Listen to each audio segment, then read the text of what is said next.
뭐라고요? 경비 일하신다고요? 강남의 한 호텔 레스토랑 상견례 자리에서 서태범은 예비 사돈의 직업을 듣자마자 표정이 굳었습니다. 그의 부인 최미령은 물잔을 든 손을 멈췄고 둘의 눈빛엔 노골적인 실망이 담겼죠.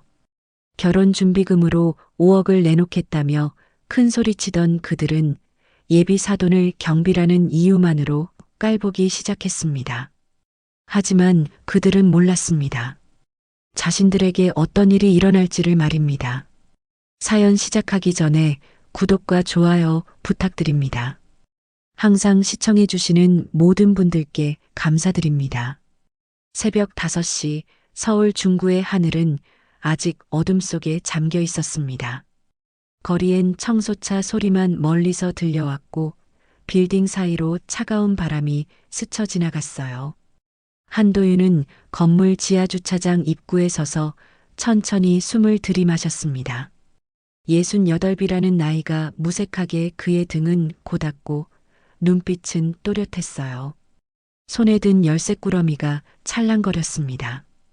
크고 작은 열쇠가 20개도 넘게 달려 있었어요. 주차장 출입문, 관리실, 옥상 물탱크실, 전기실, 심지어 지하 창고까지 이 빌딩의 모든 공간을 여는 열쇠였죠. 도윤은 그 무게를 느끼며 천천히 주차장 안으로 들어섰습니다. 형광등 불빛 아래 줄지어 선 차들이 보였어요. 도윤은 한 대 한 대 살펴보며 걸었습니다. 2층에 주차된 검은색 세단의 사이드 미러가 접혀 있지 않은 걸 발견하고는 조용히 손으로 접어주었어요. 3층 구석에 삐뚤하게 세워진 하얀 SUV 앞에서는 잠시 멈춰서서 차 번호를 수첩에 적었습니다. 관리소에 전화해서 주의를 줘야겠다고 생각했죠. 또 저 차네. 도윤의 목소리는 낮고 잔잔했지만 그 안에는 단호함이 배어 있었습니다. 규칙은 규칙이었어요. 아무리 작은 것이라도 무너지면 전체가 흔들린다는 걸 그는 알고 있었죠. 주차장을 한 바퀴 돌고 나오니 시계가 5시 40분을 가리키고 있었습니다. 도윤은 관리실로 향했어요. 문을 열고 들어서자 익숙한 냄새가 코끝을 스쳤습니다. 오래된 종이와 커피, 그리고 약간의 먼지 냄새. 도윤은 낡은 책상 앞에 앉아 오늘 해야 할 일들을 떠올렸어요. 책상 위엔 두툼한 파일이 놓여 있었습니다. 빌딩 설비 도면이었어요. 30년도 더 된 종이는 누렇게 발해 있었지만 도윤은 그 선 하나하나를 기억하고 있었죠. 어디에 배관이 지나가고 어디에 전선이 묻혀 있는지. 이 빌딩은 그에게 단순한 건물이 아니었습니다. 그의 삶 그 자체였어요. 6시가 되자 관리소장 유광석이 출근했습니다. 55의 광석은 도윤보다 13살 어렸지만 늘 공손한 태도를 잃지 않았어요. 사장님, 일찍 나오셨네요. 광석의 목소리엔 존경이 묻어났습니다. 도윤은 고개를 끄덕이며 미소를 지었어요. 자네도 고생이 많아. 오늘 2층 세입자 계약 갱신 서류 챙겨줘야 해. 알겠습니다. 그런데 사장님, 광석이 조심스럽게 말을 꺼냈습니다. 오늘도 경비복 입고 나가시는 겁니까? 도윤은 웃음을 머금은 채 고개를 끄덕였어요. 그래야 마음이 편해. 사람들이 나를 경비로 보든 관리인으로 보든 상관없어. 내가 지켜야 할 건 이 건물이고 여기 사람들이니까.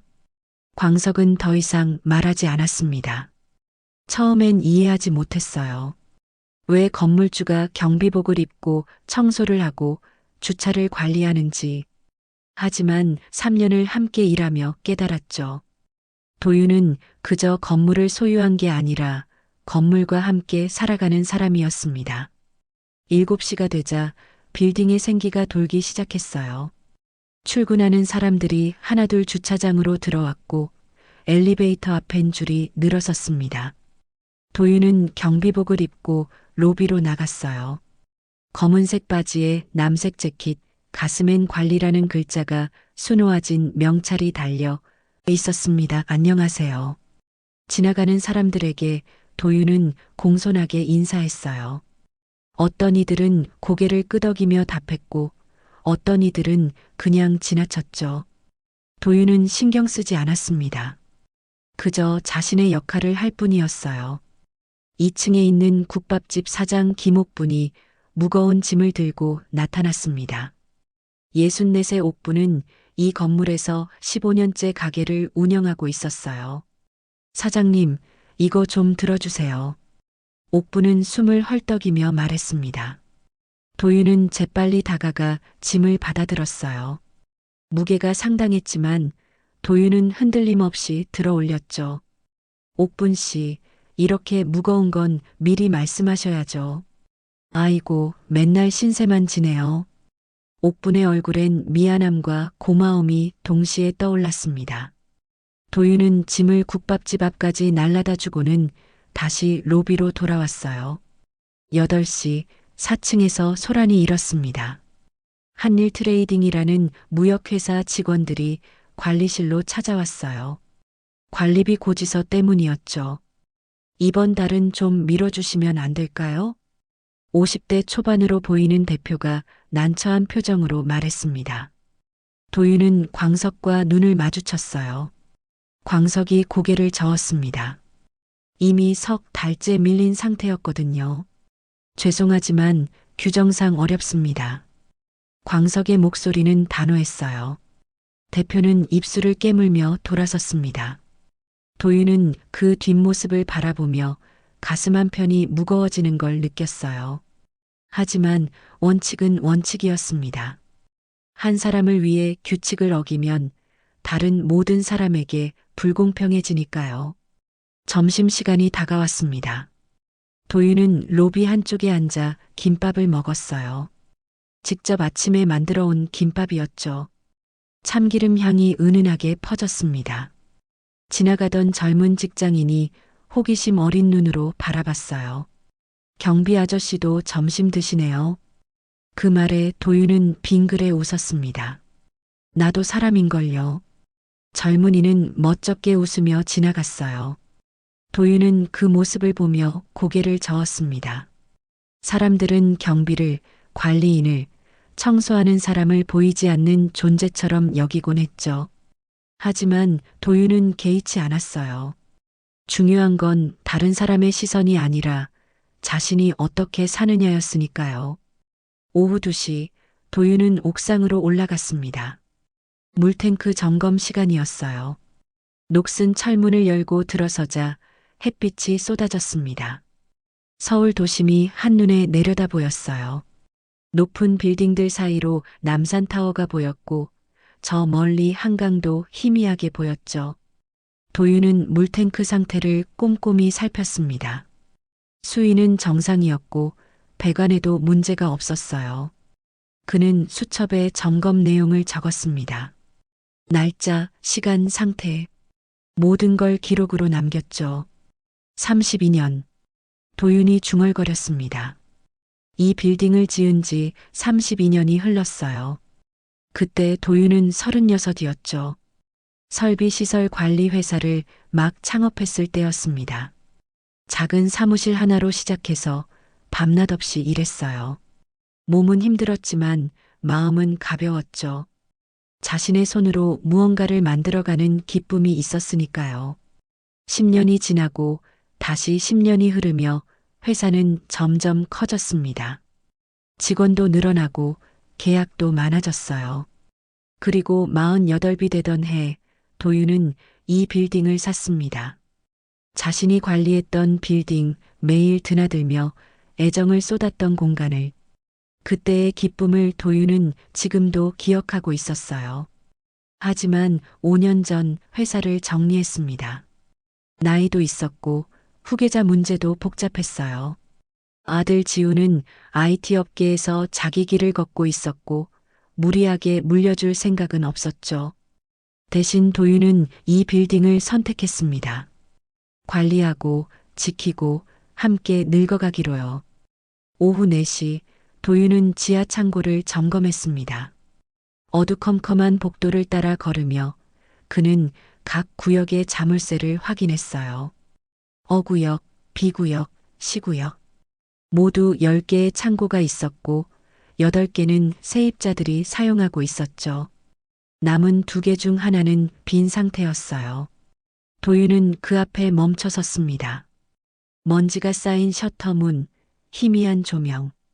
누군가 여기에 들어오고 싶어 할까? 도윤은 고개를 저었습니다. 창고는 그저 창고일 뿐이에요. 하지만 어떤 이들에게는 이곳이 다른 의미로 다가올 수도 있겠죠. 저녁 6시 도윤의 하루가 끝나갈 무렵이었습니다.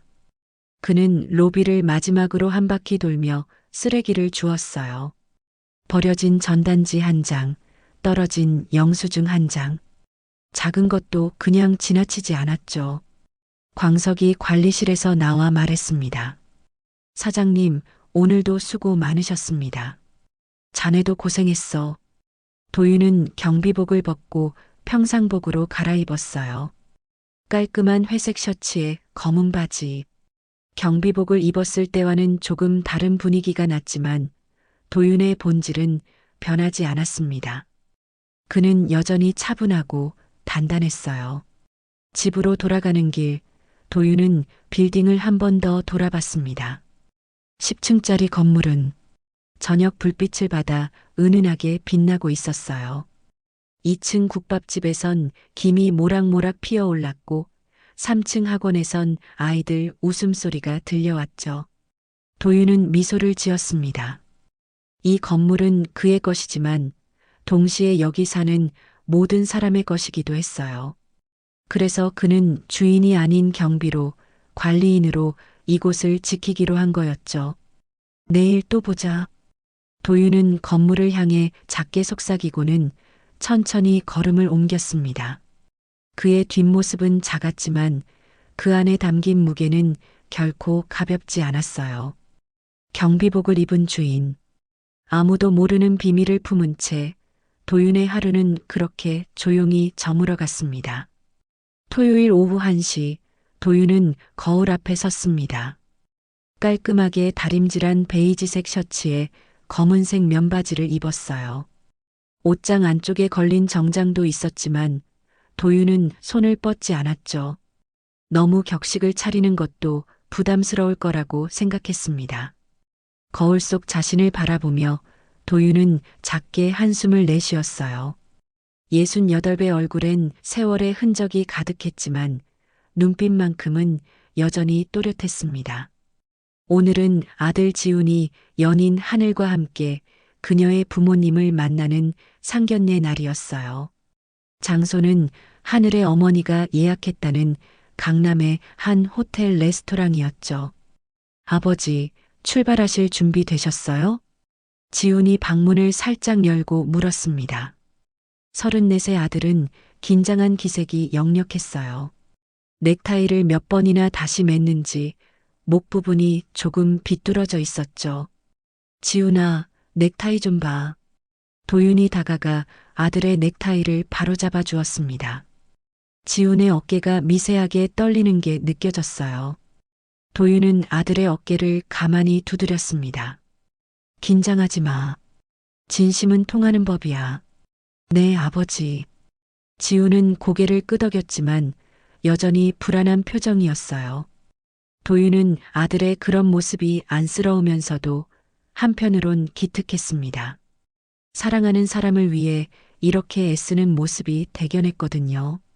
오후 2시 도윤과 지훈은 강남의 한 특급 호텔에 도착했습니다.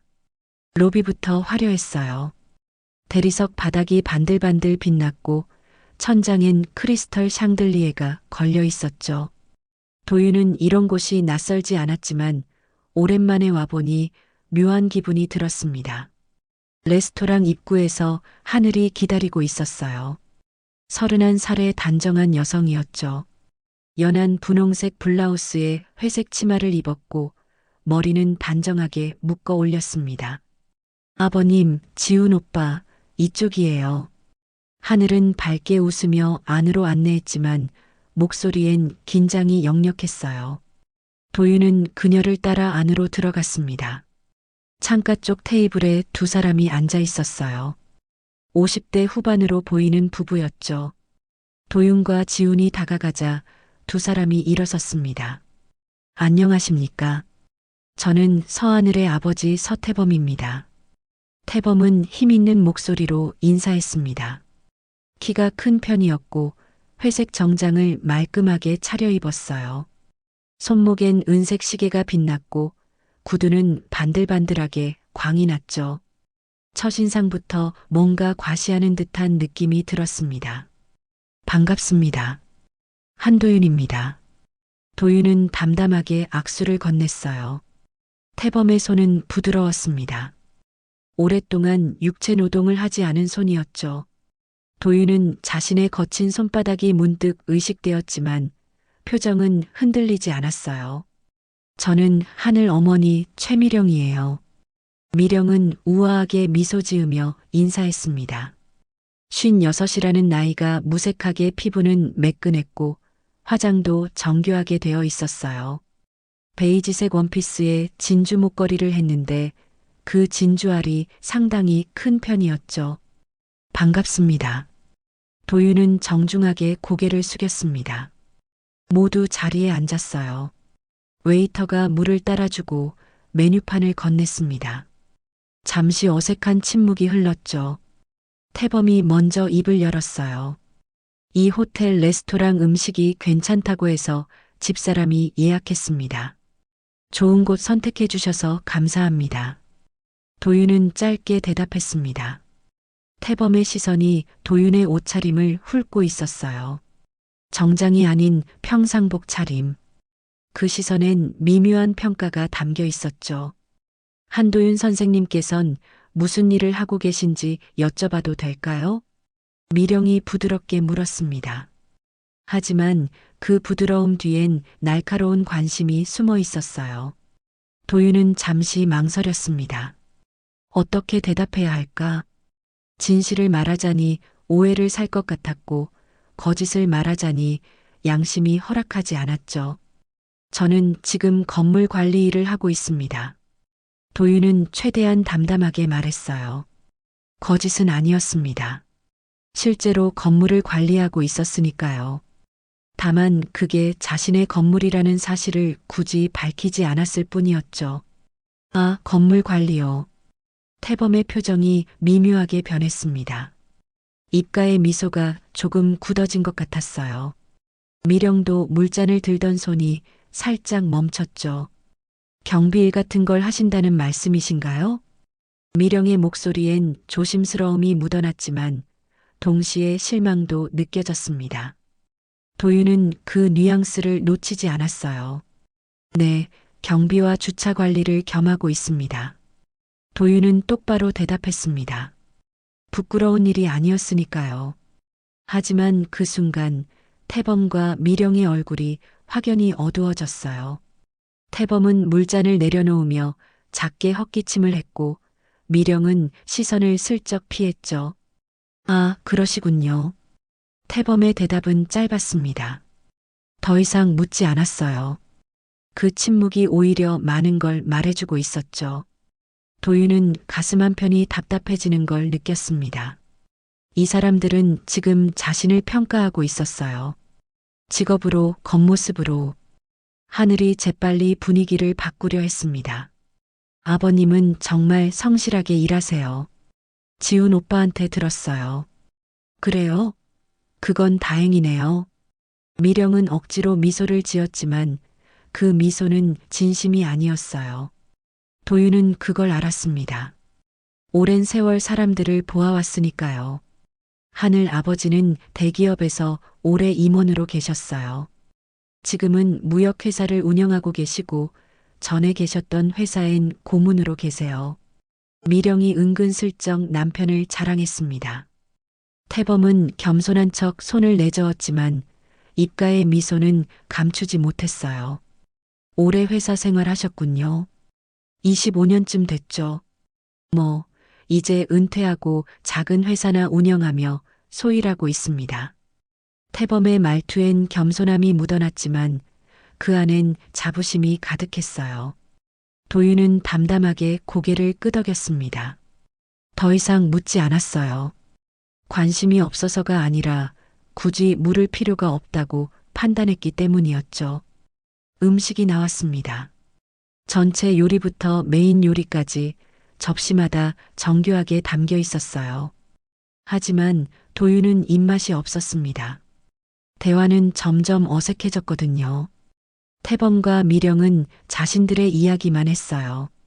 어느 문화센터에서 강의를 한다는 말, 어느 재단의 이사로 있다는 말, 모두 자신들의 위치를 과시하는 내용이었죠. 요즘 젊은 사람들 결혼하기 정말 어렵죠. 집값도 너무 오르고. 미령이 슬쩍 화제를 돌렸습니다. 도윤은 그 의도를 눈치챘어요.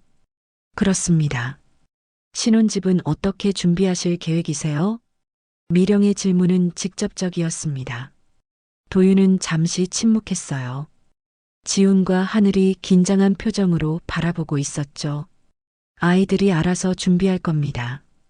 에이, 그래도 부모가 도와줘야죠. 요즘 집값이 얼만데. 태범이 끼어들었습니다. 그의 목소리엔 은근한 압박이 담겨 있었어요. 우리 하늘이가 고생하면 안 되잖아요. 미령이 덧붙였습니다. 도윤은 그 말을 듣고 가슴이 뜨끔했어요. 고생이라는 단어. 그들에게 경비일은 고생스러운 삶의 증거였던 거죠. 최선을 다하겠습니다. 도윤은 더 이상 말하지 않았습니다. 지훈이 안절부절 못하는 게 보였어요. 하늘은 고개를 숙인 채 손가락을 만지작거리고 있었죠. 그래도 요즘엔 최소 10억은 있어야 강남의 작은 아파트라도 하나 장만하죠. 태범이 무심하게 던진 말이었지만 그 안엔 노골적인 기준이 담겨 있었습니다. 도윤은 물을 한 모금 마시며 속으로 쓴웃음을 지었어요. 저희도 하늘이 앞으로 고생 안 시키려고 준비는 해뒀습니다. 부모로서 당연한 거 아니겠어요? 미령이 은근히 자신들의 준비를 자랑했습니다. 도윤은 고개를 끄덕였지만 마음은 점점 무거워졌어요. 상견례는 2시간쯤 이어졌습니다. 하지만 도윤에게는 훨씬 길게 느껴졌어요. 태범과 미령은 식사 내내 자신들의 체면과 격을 강조했죠. 그리고 도윤을 바라보는 눈빛은 처음부터 끝까지 차가웠습니다. 그럼 저희는 이만 가보겠습니다. 태범이 일어서며 말했습니다. 도윤은 로비까지 함께 나왔어요. 하늘이 미안한 듯 도윤을 바라봤지만 도윤은 괜찮다는 듯 고개를 끄덕였습니다. 엘리베이터가 닫히고 나서 지훈이 조심스럽게 다가왔어요. 아버지, 죄송해요. 뭐가 미안하니? 도윤은 아들의 어깨를 다독였습니다. 하지만 가슴 한편은 무거웠어요. 저 사람들은 자신의 아들을 어떻게 볼까? 경비의 아들. 그 낙인이 지훈에게 씌워질까봐 걱정이 됐죠. 하늘 씨 부모님이 좀 그러시네요. 괜찮아. 사람은 다 다르니까. 도윤은 담담하게 대답했지만 속으론 이미 알고 있었습니다. 이 결혼이 순탄치 않을 거라는 걸. 저들의 눈엔 체면과 돈밖에 보이지 않았으니까요. 호텔을 나와 집으로 돌아가는 차 안, 도윤은 창밖을 바라봤습니다. 강남의 화려한 건물들이 스쳐 지나갔어요. 저 빌딩 하나하나에 사람들의 욕망이 담겨 있겠죠. 누군가는 더 오르려 하고 누군가는 떨어질까 두려워하고. 도윤은 가만히 눈을 감았습니다. 오늘 하루가 참 길었어요. 그리고 앞으로 더 긴 싸움이 시작될 것 같았죠. 상견례가 끝난 지 3일이 지났습니다. 도윤은 여느 때처럼 새벽 5시에 빌딩에 나왔어요. 주차장을 돌고 로비를 청소하고 관리실에 앉아 커피를 마셨죠. 하지만 마음 한편은 여전히 무거웠습니다. 상견례 날의 차가운 시선들이 자꾸만 떠올랐거든요. 오전 10시쯤 지훈에게서 전화가 왔습니다. 아버지, 지금 통화 괜찮으세요? 응, 괜찮아. 무슨 일이니? 도윤은 관리실 의자에 앉으며 물었어요. 지훈의 목소리가 평소보다 조심스러웠습니다. 하늘이 부모님이 저희 집에 오시겠대요. 오늘 저녁에요. 도윤은 잠시 침묵했습니다. 상견례 자리도 불편했는데 또 만나야 한다니. 하지만 거절할 수도 없는 일이었죠. 그래, 알았다. 몇 시쯤 오신대? 6시요. 제가 좀 일찍 퇴근해서 집에 갈게요. 괜찮아. 아버지가 준비할게. 전화를 끊고 나서 도윤은 한숨을 내쉬었습니다. 광석이 관리실 문을 열고 들어오며 물었어요. 사장님, 무슨 일 있으세요? 아니야. 집에 손님이 온다고 해서. 아, 그러시군요. 광석은 더 이상 묻지 않았습니다. 하지만 도윤의 표정이 평소와 다르다는 건 알아챘어요. 오후 4시 도윤은 일찍 퇴근했습니다. 집에 돌아와 거실을 정리하고 냉장고를 열어봤어요. 마땅히 대접할 만한 게 없었죠. 도윤은 근처 마트로 가서 과일과 음료수를 샀습니다. 비싼 건 사지 않았어요. 필요한 것만 샀죠. 6시가 조금 못 되어 지훈이 도착했습니다. 아들은 숨을 헐떡이며 말했어요. 아버지, 제가 늦었죠? 아니야. 막 준비 끝났어. 도윤은 과일을 접시에 담으며 말했습니다. 지훈이 넥타이를 풀며 거실을 둘러봤어요. 집이 깨끗하네요. 당연하지. 손님 오는데. 도윤의 말투는 담담했지만 속으로는 긴장하고 있었습니다. 어떤 이야기를 꺼낼까? 또 자신을 평가하려 들까? 생각만 해도 가슴이 답답했어요. 6시 정각 초인종이 울렸습니다. 지훈이 재빨리 문을 열었어요.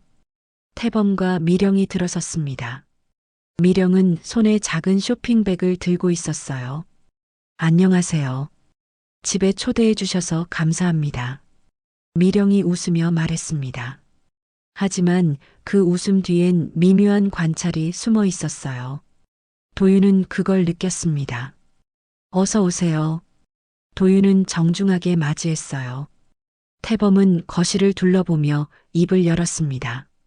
댁이 아담하네요. 아담하다는 말. 그건 좋은 의미가 아니었어요. 작다는 뜻이었죠. 도윤은 그 뉘앙스를 놓치지 않았습니다. 편하게 앉으세요. 소파에 앉으며 미령이 가져온 쇼핑백을 내밀었어요. 이거 작은 선물인데요. 건강식품이에요. 감사합니다. 도윤은 받아들고 테이블 위에 놓았습니다. 고급스러운 포장이었어요. 하지만 도윤은 그게 진심에서 나온 선물인지 의심스러웠죠. 잠시 어색한 침묵이 흘렀습니다. 지훈이 차를 내왔고 도윤이 준비한 과일을 테이블 위에 놓았어요. 태범이 먼저 입을 열었습니다. 지훈 군이 회사에서 일 잘한다고 들었어요. 열심히 하고 있습니다. 지훈은 조심스럽게 대답했어요. 태범은 고개를 끄덕이며 계속 말했습니다. 요즘 IT 업계가 좋잖아요. 앞으로 더 발전할 거고. 네, 저도 그렇게 생각합니다. 대화는 표면적으로 부드러웠지만 어딘가 어색했어요. 미령이 차를 한 모금 마시고는 슬쩍 화제를 돌렸습니다. 그런데 말이에요. 요즘 젊은 사람들 결혼 준비가 정말 만만치 않더라고요. 도윤은 그 말에 귀를 기울였습니다. 또 시작이구나 싶었어요. 저희도 하늘이 결혼 준비하느라 이것저것 알아보는데 생각보다 비용이 많이 들어가요.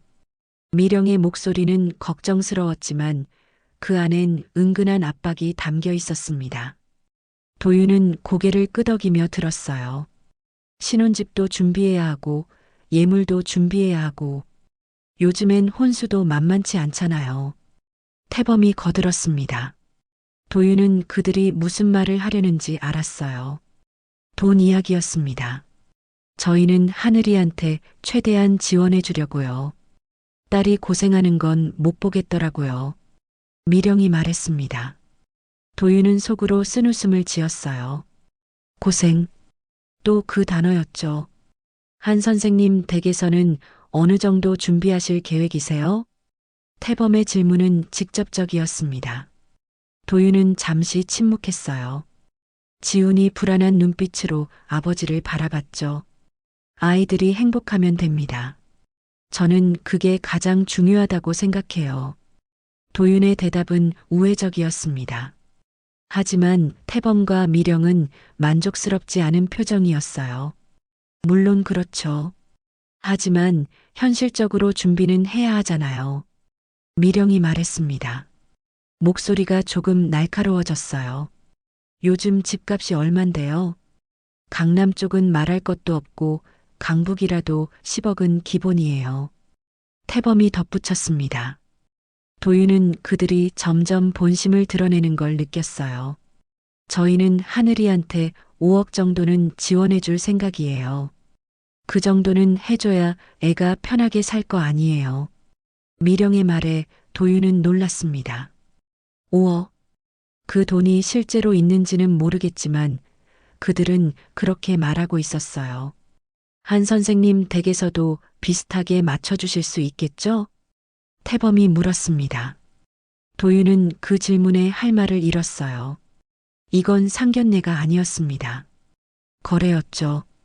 저는 아이들이 스스로 준비하길 원합니다. 도윤은 최대한 차분하게 말했어요. 하지만 목소리는 조금 떨렸습니다. 에이, 그게 어디 쉬운 일이에요. 부모가 도와줘야죠. 미령이 말했습니다. 그 말투엔 도윤을 무능력하다고 평가하는 뉘앙스가 담겨 있었어요. 요즘 젊은 사람들 월급으로 집 사는 건 불가능해요. 부모가 미천을 깔아줘야 하는 거죠. 태범이 거들었습니다. 도윤은 가슴이 답답해지는 걸 느꼈어요. 이 사람들은 자신을 무시하고 있었습니다. 경비로 일한다고 했으니 돈이 없을 거라고 단정 짓고 있었죠. 저희 딸이 고생하는 건 정말 못 보겠어요. 그래서 이렇게 직접 찾아온 거예요. 미령이 말했습니다. 목소리가 조금 높아졌어요. 솔직히 말씀드리면 하늘이가 결혼해서 힘들게 사는 건 원치 않아요. 부모로서 당연한 마음 아니겠어요? 도윤은 그 말을 듣고 무릎을 꽉 쥐었습니다. 손등에 핏줄이 붉어졌어요. 참아야 했습니다. 화를 내면 안 됐죠. 저도 아들이 행복하길 바랍니다. 도윤의 목소리는 낮고 가라앉아 있었습니다. 태범과 미령은 그 말을 듣고 눈빛을 교환했어요. 그럼 구체적으로 얼마 정도 지원 가능하신지 말씀해 주실 수 있나요? 태범이 직접적으로 물었습니다. 도윤은 더 이상 참을 수 없었어요. 저는 돈으로 결혼을 정하고 싶지 않습니다. 도윤의 목소리가 조금 높아졌습니다. 지훈이 놀라서 아버지를 바라봤어요. 아이들이 서로 사랑하면 됩니다. 그게 가장 중요한 거 아닙니까? 물론 사랑도 중요하죠. 하지만 현실도 봐야죠. 미령이 말했습니다. 목소리가 차갑게 식었어요. 솔직히 말씀드려서 죄송하지만 경비 일하시는 분이 우리 딸을 책임질 수 있을지 걱정이 되는 게 사실이에요. 그 말에 거실이 조용해졌습니다. 도윤은 미령을 똑바로 바라봤어요. 그녀의 눈엔 경멸이 담겨 있었죠. 제가 무슨 일을 하든 제 아들은 성실하게 살아왔습니다. 도윤의 목소리는 단호했습니다. 그리고 저는 제 일을 부끄러워하지 않습니다. 태범이 헛기침을 했어요. 오해하지 마세요. 우리가 경비 일을 무시하는 건 아니에요. 다만 현실적으로 걱정이 되는 거죠. 걱정이라고요? 도윤의 눈빛이 날카로워졌습니다. 제 아들이 무능력해 보입니까? 그런 뜻이 아니라 태범이 말을 흐렸습니다. 분위기가 점점 나빠지고 있었어요. 저희는 그냥 하늘이를 위해서 하는 말이에요. 미령이 변명했습니다. 하지만 그 변명은 공허했어요. 도윤은 천천히 일어섰습니다. 오늘은 이만 돌아가시는 게 좋겠습니다. 태범과 미령은 당황한 표정으로 서로를 바라봤어요. 지우는 얼굴이 창백해졌죠. 아버지, 지우나 괜찮아. 도윤은 아들을 진정시키며 말했습니다. 태범과 미령은 어색하게 일어섰어요. 그럼 저희는 이만. 네, 조심히 가십시오. 도윤은 현관까지 배웅했습니다. 문이 닫히고 나서 거실엔 무거운 침묵만 남았어요. 지훈이 소파에 주저앉으며 머리를 감싸쥐었습니다. 아버지, 정말 죄송해요. 도윤은 아들 옆에 앉았어요. 지훈의 어깨를 가만히 두드렸습니다. 미안할 것 없어. 내 잘못이 아니야. 하지만, 지훈아. 도윤은 아들을 똑바로 바라봤습니다. 사람은 가진 걸로 평가받는 게 아니야. 어떻게 사느냐가 중요한 거지. 지우는 고개를 끄덕였지만 눈가가 붉어졌어요. 도윤은 창밖을 바라봤습니다. 밤하늘엔 별이 보이지 않았어요. 서울의 불빛이 너무 밝아서였죠. 도윤은 가슴 한편이 먹먹해지는 걸 느꼈습니다. 체면, 격, 돈, 그것들이 사람을 평가하는 기준이 된 세상. 도윤은 그 세상이 슬펐습니다. 월요일 새벽 도윤은 평소보다 일찍 빌딩에 도착했습니다. 어젯밤 잠을 제대로 이루지 못했어요. 태범과 미령의 얼굴이 자꾸만 떠올랐거든요. 그들의 차갑고 경멸하는 눈빛이 가슴을 짓눌렀죠. 주차장을 돌며 도윤은 깊게 숨을 들이마셨습니다. 차가운 공기가 폐를 채웠어요. 정신을 차려야 했습니다. 감정에 휘둘리면 안 됐죠. 도윤은 언제나 그렇게 살아왔어요. 차분하게, 냉정하게. 6시쯤 광석이 관리실에 들어왔습니다. 그는 도윤의 얼굴을 보자마자 걱정스러운 표정을 지었어요. 사장님, 안색이 안 좋으세요. 어디 편찮으신 거 아니에요? 괜찮아. 좀 못 잤을 뿐이야. 도윤은 손을 내저었습니다. 광석은 더 이상 묻지 않았지만 여전히 걱정스러운 눈빛이었어요. 아, 사장님. 어제 서류 하나 들어왔는데요.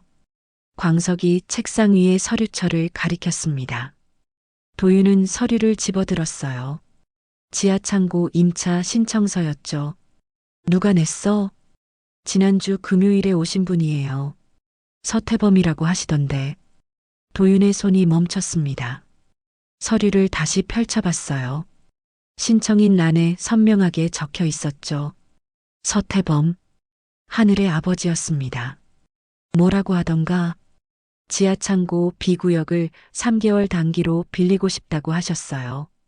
물류 보관용이라고. 도윤은 서류를 천천히 읽어 내려갔습니다. 임차 목적란엔 상품 보관이라고 적혀 있었어요. 하지만 뒷장을 넘기자 이상한 서류가 첨부되어 있었습니다. 사업자 등록 주소 이전 신청서였죠. 이게 왜 여기 붙어 있지? 도윤이 중얼거렸습니다. 광석이 고개를 갸우뚱했어요. 저도 이상하다고 생각했어요. 창고 빌리는 건데 주소 이전 신청서를 왜 내는지. 도윤은 서류를 자세히 봤습니다. 사업자 등록증 사본도 첨부되어 있었어요. 한일 트레이딩, 무역업, 대표 서태범. 현재 주소는 강남의 한 오피스텔이었죠. 이 사람 주소를 우리 빌딩으로 옮기려는 거야. 도윤의 목소리가 낮아졌습니다.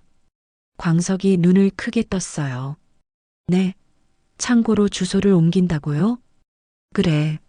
창고에 사업자 주소를 등록하는 건 불법은 아니지만 실제로 사업장이 없으면 허위 신고가 될 수 있어. 도윤은 오랫동안 건물을 관리해 왔습니다. 이런 꼼수를 모를 리 없었죠. 어떤 사람들은 세금을 피하기 위해 또는 채권자를 피하기 위해 주소를 이리저리 옮겼어요. 사장님, 이거 승인하시면 안 될 것 같은데요.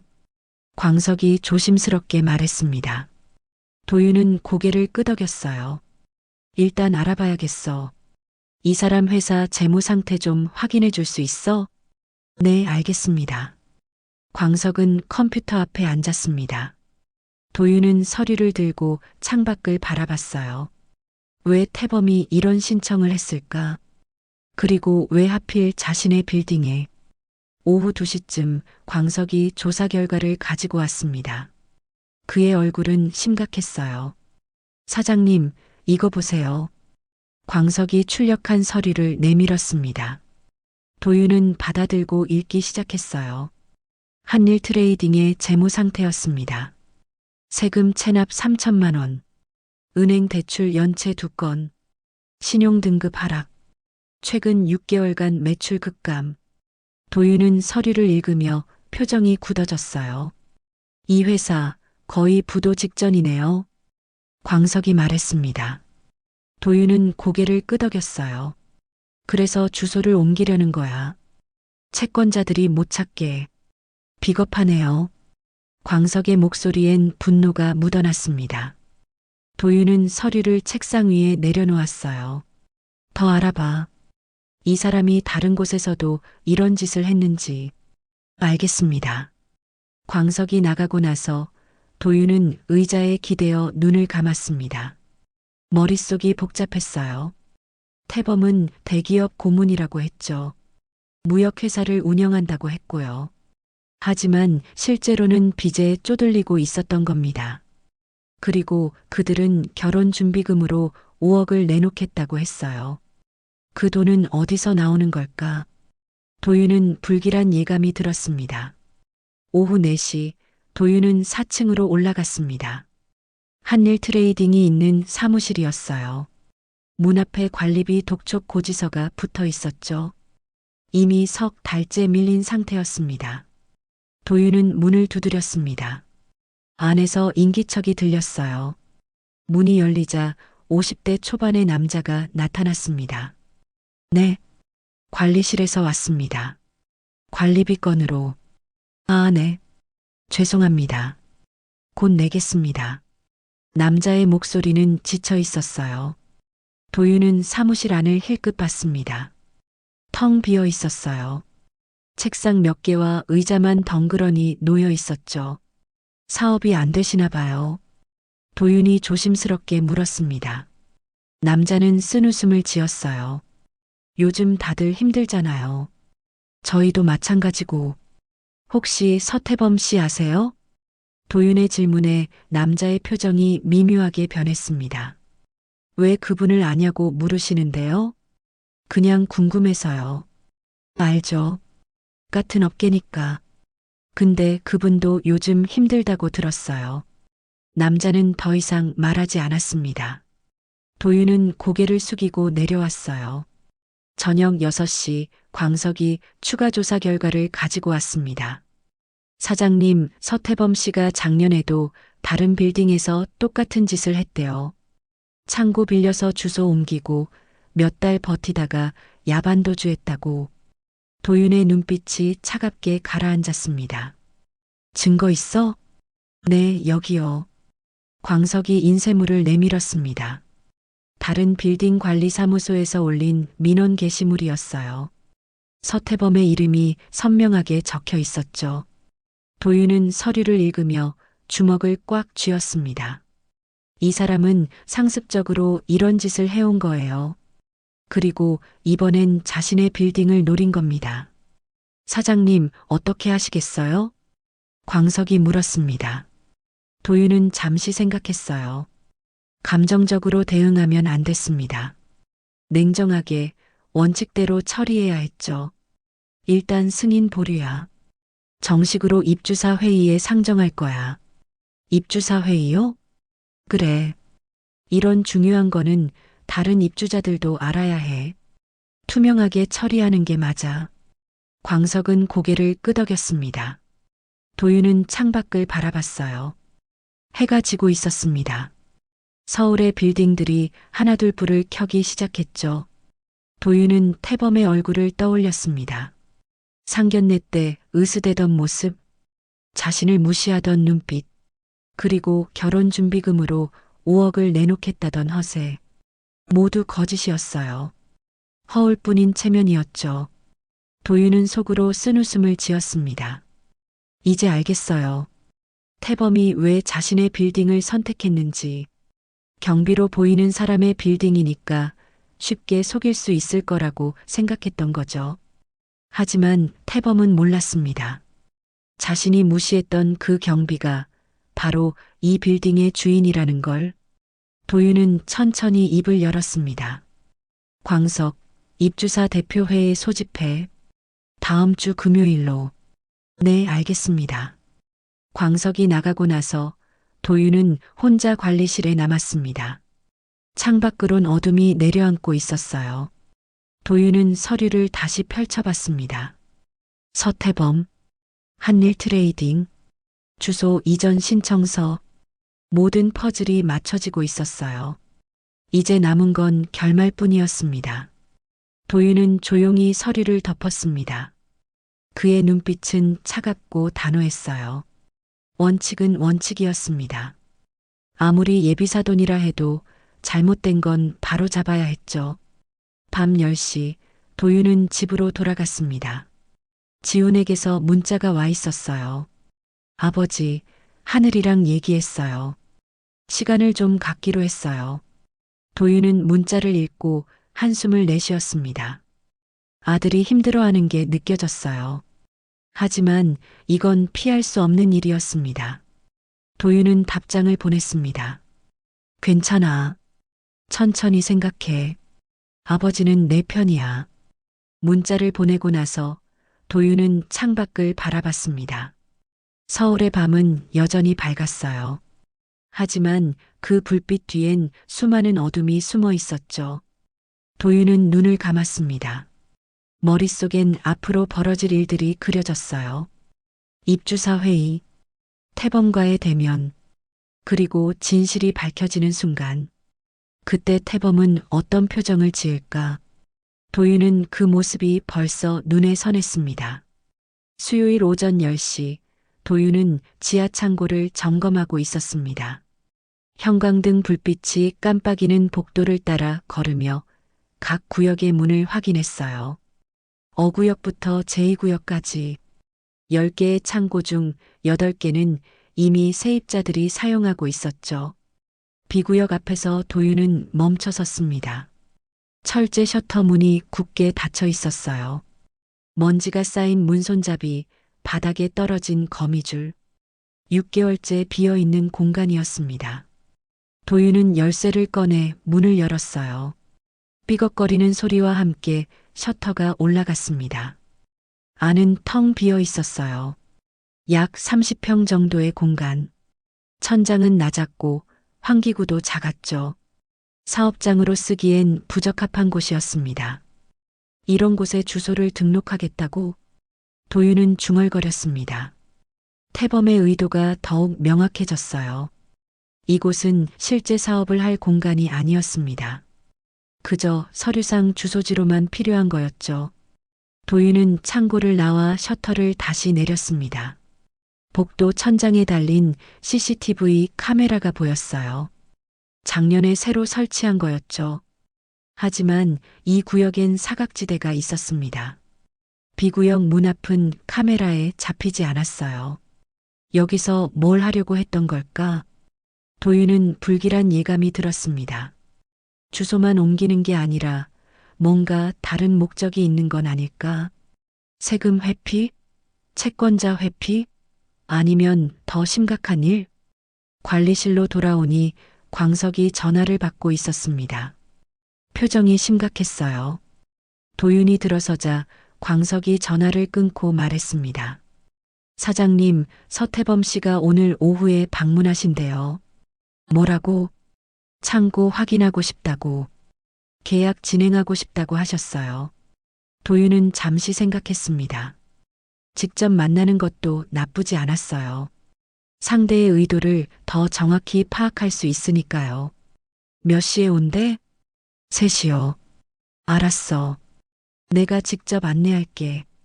광석이 놀란 표정으로 물었습니다. 사장님이 직접요? 응. 어차피 나는 경비니까. 창고 안내하는 게 이상하지 않잖아. 도윤은 씁쓸하게 웃었습니다. 자신의 신분을 숨기는 게 이럴 때 유용했어요. 오후 3시 정각 태범이 빌딩 로비에 나타났습니다. 회색 정장을 입었고 가죽 서류 가방을 들고 있었어요. 도윤은 경비복을 입고 로비에서 기다리고 있었죠. 어서 오십시오. 도윤이 공손하게 인사했습니다. 태범은 도윤을 알아봤어요. 잠깐 당황하는 기색이 보였지만 금방 표정을 가다듬었죠. 아, 한 선생님. 태범의 목소리는 어색했습니다. 도윤은 그 어색함을 놓치지 않았어요. 창고 보러 오신 거죠? 제가 안내하겠습니다. 아, 네. 그런데 관리소장님은 안 계신가요?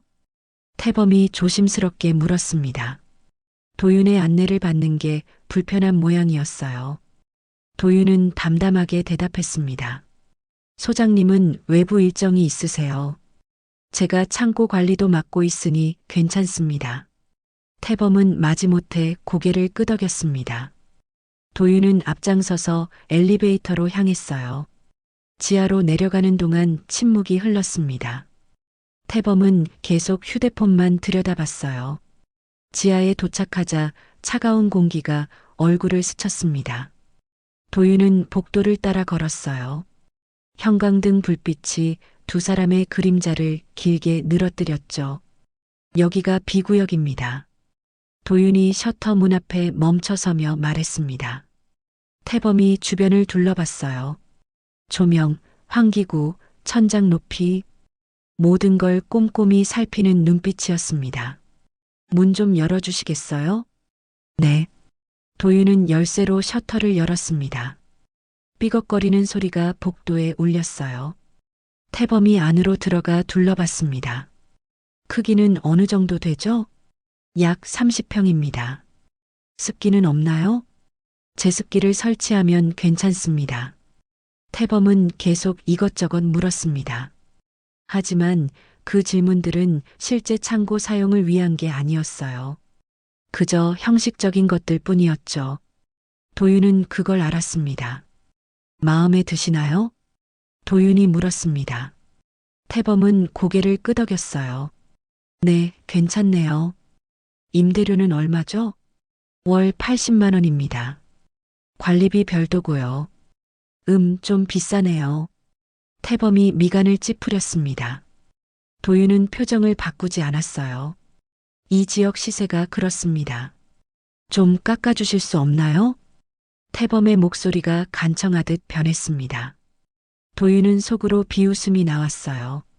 결혼 준비금으로 5억을 내놓겠다던 사람이 월 80만 원을 깎아달라고 하다니. 죄송하지만 어렵습니다. 규정이 있어서요. 그럼 60만 원에 해주시면 안 될까요? 제가 장기로 쓸 예정인데. 태범이 계속 흥정했습니다. 도윤은 고개를 저었어요. 신청서에는 3개월 단기라고 되어 있던데요. 태범의 표정이 굳었습니다. 잠깐 당황하는 기색이 역력했어요. 아, 그건 일단 3개월 쓰고 연장할 수도 있죠. 그러시군요. 도윤은 더 이상 묻지 않았습니다. 태범은 다시 창고 안을 둘러봤어요. 벽을 두드려 보기도 하고 바닥을 발로 밟아보기도 했죠. 그런데 말입니다. 태범이 조심스럽게 입을 열었습니다. 여기에 사업자 주소를 등록할 수 있나요? 드디어 본심이 나왔습니다. 도윤은 태범을 똑바로 바라봤어요. 사업자 주소요? 네.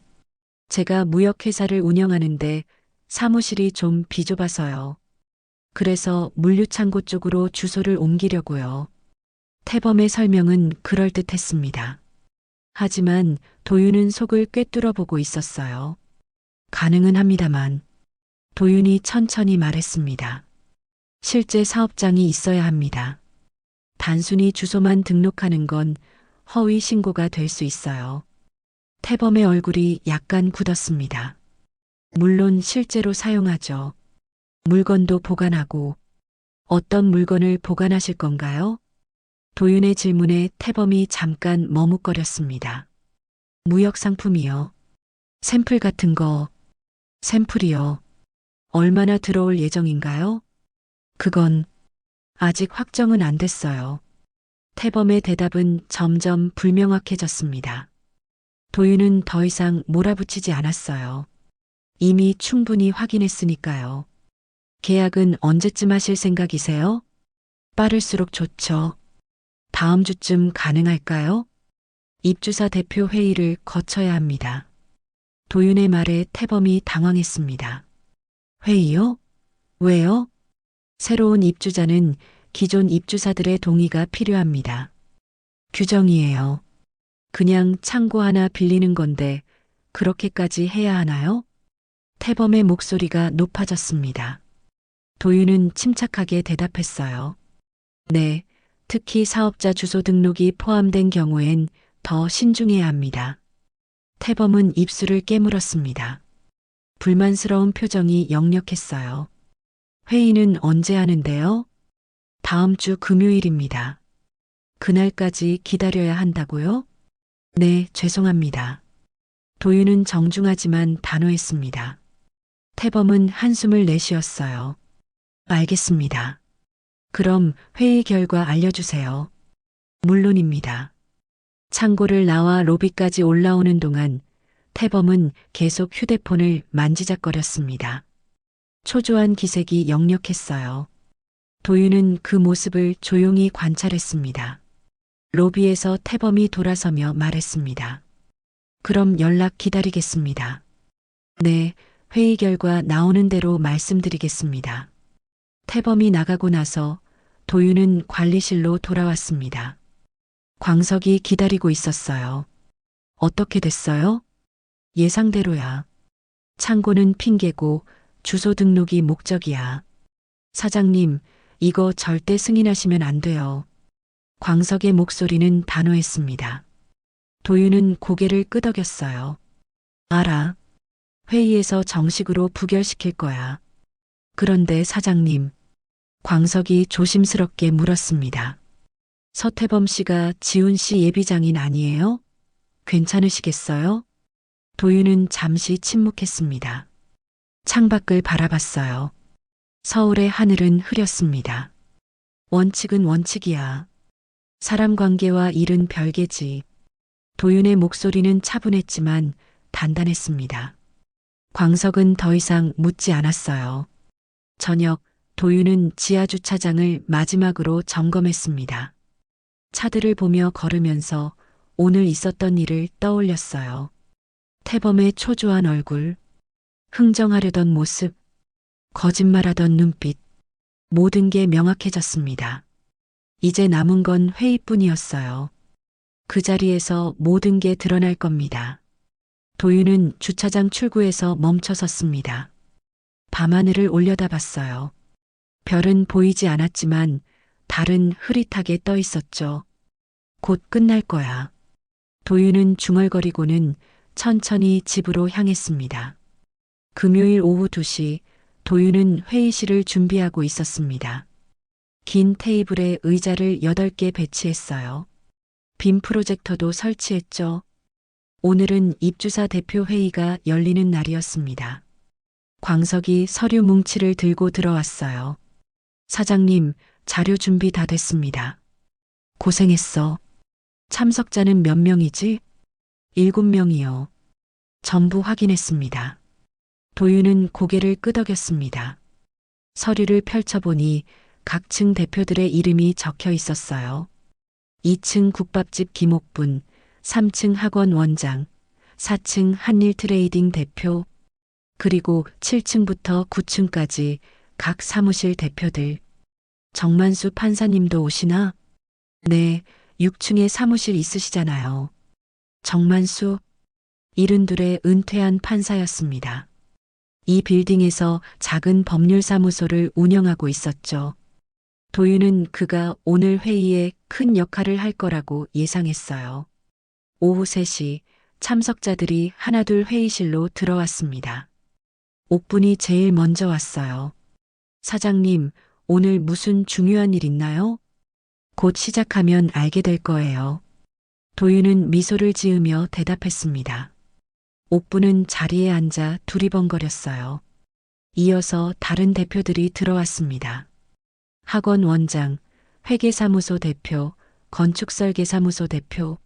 모두 이 빌딩에서 3년 이상 입주해 있던 사람들이었어요. 정만수가 마지막으로 들어왔습니다. 회색 정장을 입은 그는 여전히 판사 시절의 위엄이 남아 있었어요. 한 사장님, 오랜만입니다. 판사님, 오늘 고맙습니다. 두 사람은 악수를 나눴습니다. 정만수는 자리에 앉으며 주변을 둘러봤어요. 오늘 안건이 뭡니까? 곧 시작하겠습니다. 3시 10분 4층 한일트레이딩 대표가 허겁지겁 들어왔습니다.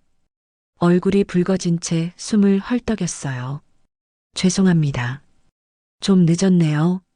괜찮습니다. 자리에 앉으세요. 모두가 자리에 앉자 도윤은 일어섰습니다. 경비복을 입은 채였어요. 참석자 중 몇몇이 의아한 표정을 지었죠.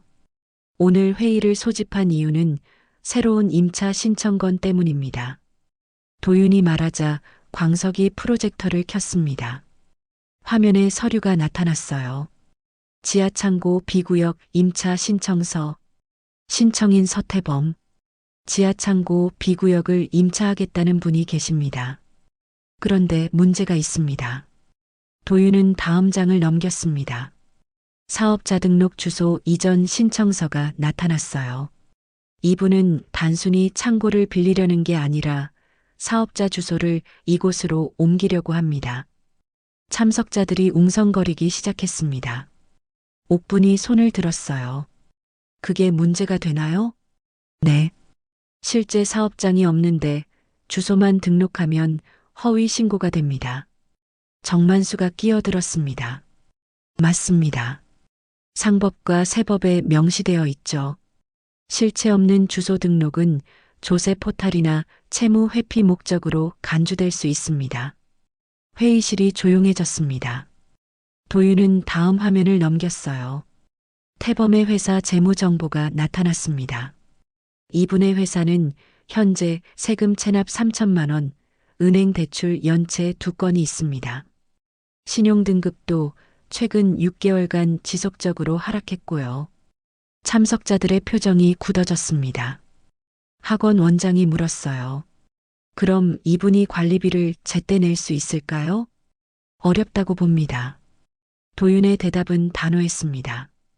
다음 화면엔 태범의 과거 이력이 나타났어요. 작년에도 다른 빌딩에서 똑같은 방식으로 창고를 빌렸다가 3개월 만에 야반도주한 기록이 있습니다. 회의실이 술렁였습니다. 한일트레이딩 대표가 얼굴을 붉히며 말했어요. 이런 사람을 받으면 우리 빌딩 전체가 피해를 봅니다. 맞아요. 관리비 미납되면 결국 우리가 나눠서 내야 하잖아요. 회계사무소 대표가 거들었습니다. 도윤은 잠시 침묵했어요. 그리고 천천히 입을 열었습니다. 사실 이분은 제게 특별한 사람입니다. 참석자들이 도윤을 바라봤습니다. 궁금한 표정들이었어요. 제 아들의 예비장인입니다. 회의실이 조용해졌습니다. 옥분이 놀라서 입을 벌렸어요. 네. 그럼 사장님 사돈 되실 분인데 이렇게 공개하시는 거예요? 네. 원칙은 원칙입니다. 도윤의 목소리는 단호했습니다. 제 개인적인 관계와 빌딩 관리는 별개입니다. 이분이 입주하면 다른 세입자분들께 피해가 갈 수 있습니다. 정만수가 고개를 끄덕였습니다. 훌륭한 판단입니다. 사적인 감정과 공적인 원칙을 구분하셨군요. 저는 이분의 임차 신청을 부결하고자 합니다. 여러분의 의견을 듣고 싶습니다. 도윤이 말하자 참석자들이 서로를 바라봤어요. 잠시 후 학원 원장이 손을 들었습니다. 저는 부결에 찬성합니다. 리스크가 너무 큽니다. 저도 찬성합니다. 회계사무소 대표도 손을 들었어요. 이어서 한 명 한 명 손을 들기 시작했습니다. 결국 만장일치로 부결이 결정됐어요. 감사합니다. 그럼 이 안건은 부결로 종결하겠습니다. 도윤이 회의를 마무리하려는 순간 회의실 문이 열렸습니다. 태범이 들어섰어요. 잠깐만요. 태범의 목소리는 다급했습니다. 참석자들이 놀라서 그를 바라봤어요. 서태범 씨? 도윤이 침착하게 말했습니다. 태범은 숨을 헐떡이며 회의실로 들어왔어요. 제가 들어와도 되나요? 저에 대한 이야기를 하신다면서요. 회의는 이미 끝났습니다. 결과는 어떻게 됐습니까? 태범이 물었습니다. 도윤은 그를 똑바로 바라봤어요. 부결됐습니다. 만장일치로요. 태범의 얼굴이 창백해졌습니다. 입술이 파르르 떨렸어요. 왜 부결입니까? 신청자의 재무 상태가 불안정하고 과거 야반도주 이력이 있어서입니다. 도윤의 말에 태범이 주먹을 쥐었습니다. 그건 오해입니다. 제가 설명할 기회를 충분한 조사를 거쳤습니다. 더 이상 논의할 사항은 없습니다. 도윤의 목소리는 차가웠습니다. 태범이 한 걸음 다가왔어요. 한 선생님, 아니 한 사장님. 태범이 떨리는 목소리로 말했습니다. 사장님이었군요. 경비인 줄 알았는데. 네, 제가 이 빌딩의 소유주입니다. 도윤의 말에 태범이 비틀거렸습니다. 의자를 잡고 겨우 중심을 잡았어요. 왜 말씀 안 하셨습니까? 말할 필요가 없었습니다. 저를 시험한 겁니까? 태범의 목소리가 높아졌습니다. 도윤은 고개를 저었어요. 시험이 아닙니다. 당신이 스스로 보여준 겁니다. 뭘 보여줬다는 겁니까? 허위로 주소를 옮기고 채무를 회피하려는 모습을요. 그리고 결혼을 거래로 생각하는 태도를. 도윤의 말이 태범의 가슴을 찔렀습니다. 태범은 입을 열었다 닫았어요. 아무 말도 나오지 않았죠. 제 아들과 당신 딸의 결혼도 다시 생각해 보시는 게 좋겠습니다. 그게 무슨, 사람은 가진 걸로 평가받는 게 아닙니다. 어떻게 사느냐가 중요한 겁니다. 도윤은 천천히 일어섰습니다. 태범을 내려다보며 말했어요. 당신은 체면과 허세만 챙기다가 정작 중요한 걸 잃으셨습니다. 태범은 고개를 떨구었습니다. 어깨가 축 처졌어요. 도윤은 더 이상 말하지 않았습니다. 회의실을 나서는 태범의 뒷모습은 초라했습니다. 한때 으스댔던 모습은 어디에도 없었어요. 참석자들은 조용히 자리에서 일어났습니다. 옥분이 도윤에게 다가와 말했어요. 사장님, 힘드셨겠어요. 괜찮습니다. 도윤은 담담하게 대답했습니다. 하지만 가슴 한편은 무거웠어요. 정만수가 마지막으로 남아 도윤의 어깨를 두드렸습니다. 옳은 결정이었습니다. 원칙을 지키셨어요. 감사합니다, 판사님. 회의실이 비고 나서 도윤은 혼자 창밖을 바라봤습니다. 서울의 빌딩들이 햇살을 받아 빛나고 있었어요. 꼼수의 끝, 거짓의 몰락. 도윤은 그걸 목격했습니다. 하지만 기쁘지 않았어요. 그저 슬플 뿐이었죠. 사람들은 왜 이렇게 살까? 체면에 집착하고 거짓으로 포장하고 진짜 중요한 건 보지 못한 채. 도윤은 조용히 한숨을 내쉬었습니다. 이제 아들에게 전화를 해야 했어요. 가장 힘든 순간이 남아 있었습니다. 태범이 회의실 문을 닫고 나간 뒤 무거운 침묵이 흘렀습니다. 도윤은 여전히 창가에 서 있었어요. 등이 굽지 않았지만 어깨엔 보이지 않는 무게가 얹혀 있었죠. 광석이 조심스럽게 다가왔습니다. 사장님, 괜찮으세요? 응, 괜찮아. 도윤의 목소리는 담담했지만 그 안엔 피로가 묻어났어요.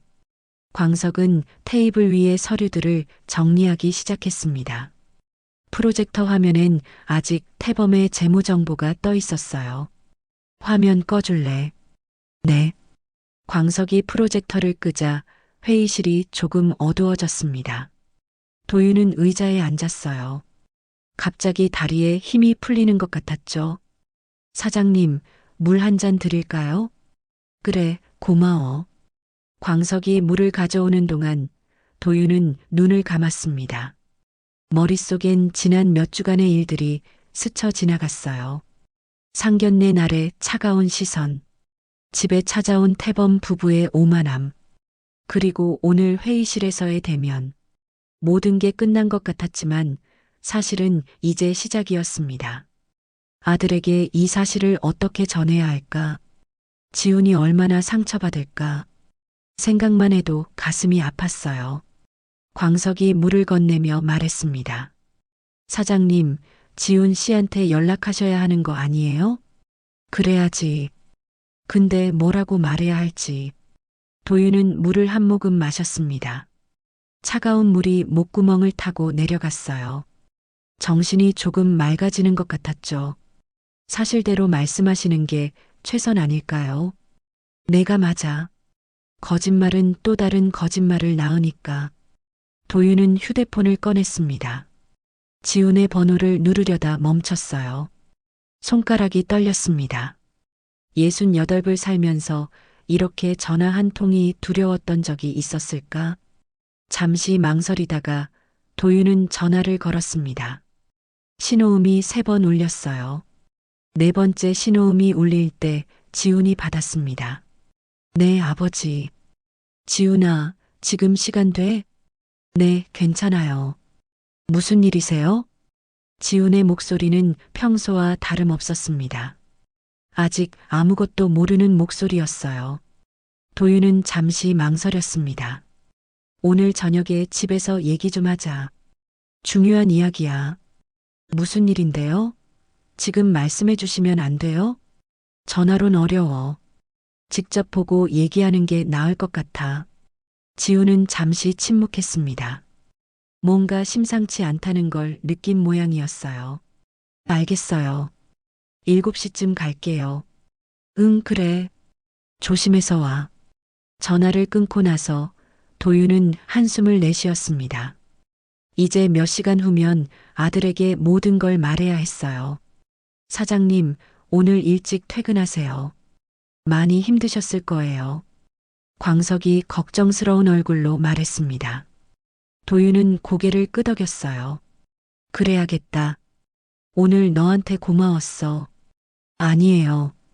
제가 뭘 했다고요. 내가 없었으면 이 일 제대로 처리하지 못했을 거야. 도윤은 일어나 광석의 어깨를 두드렸습니다. 광석은 멋쩍게 웃었어요. 오후 5시 도윤은 빌딩을 나섰습니다. 평소보다 2시간 일찍 퇴근하는 거였어요. 집으로 가는 길, 도윤은 슈퍼마켓에 들렀습니다. 지훈이 좋아하는 반찬 재료를 샀어요. 두부, 김치, 돼지고기. 아들과 마지막으로 편하게 밥을 먹어야 할 것 같았죠. 집에 도착해서 도윤은 부엌에 섰습니다. 앞치마를 두르고 요리를 시작했어요.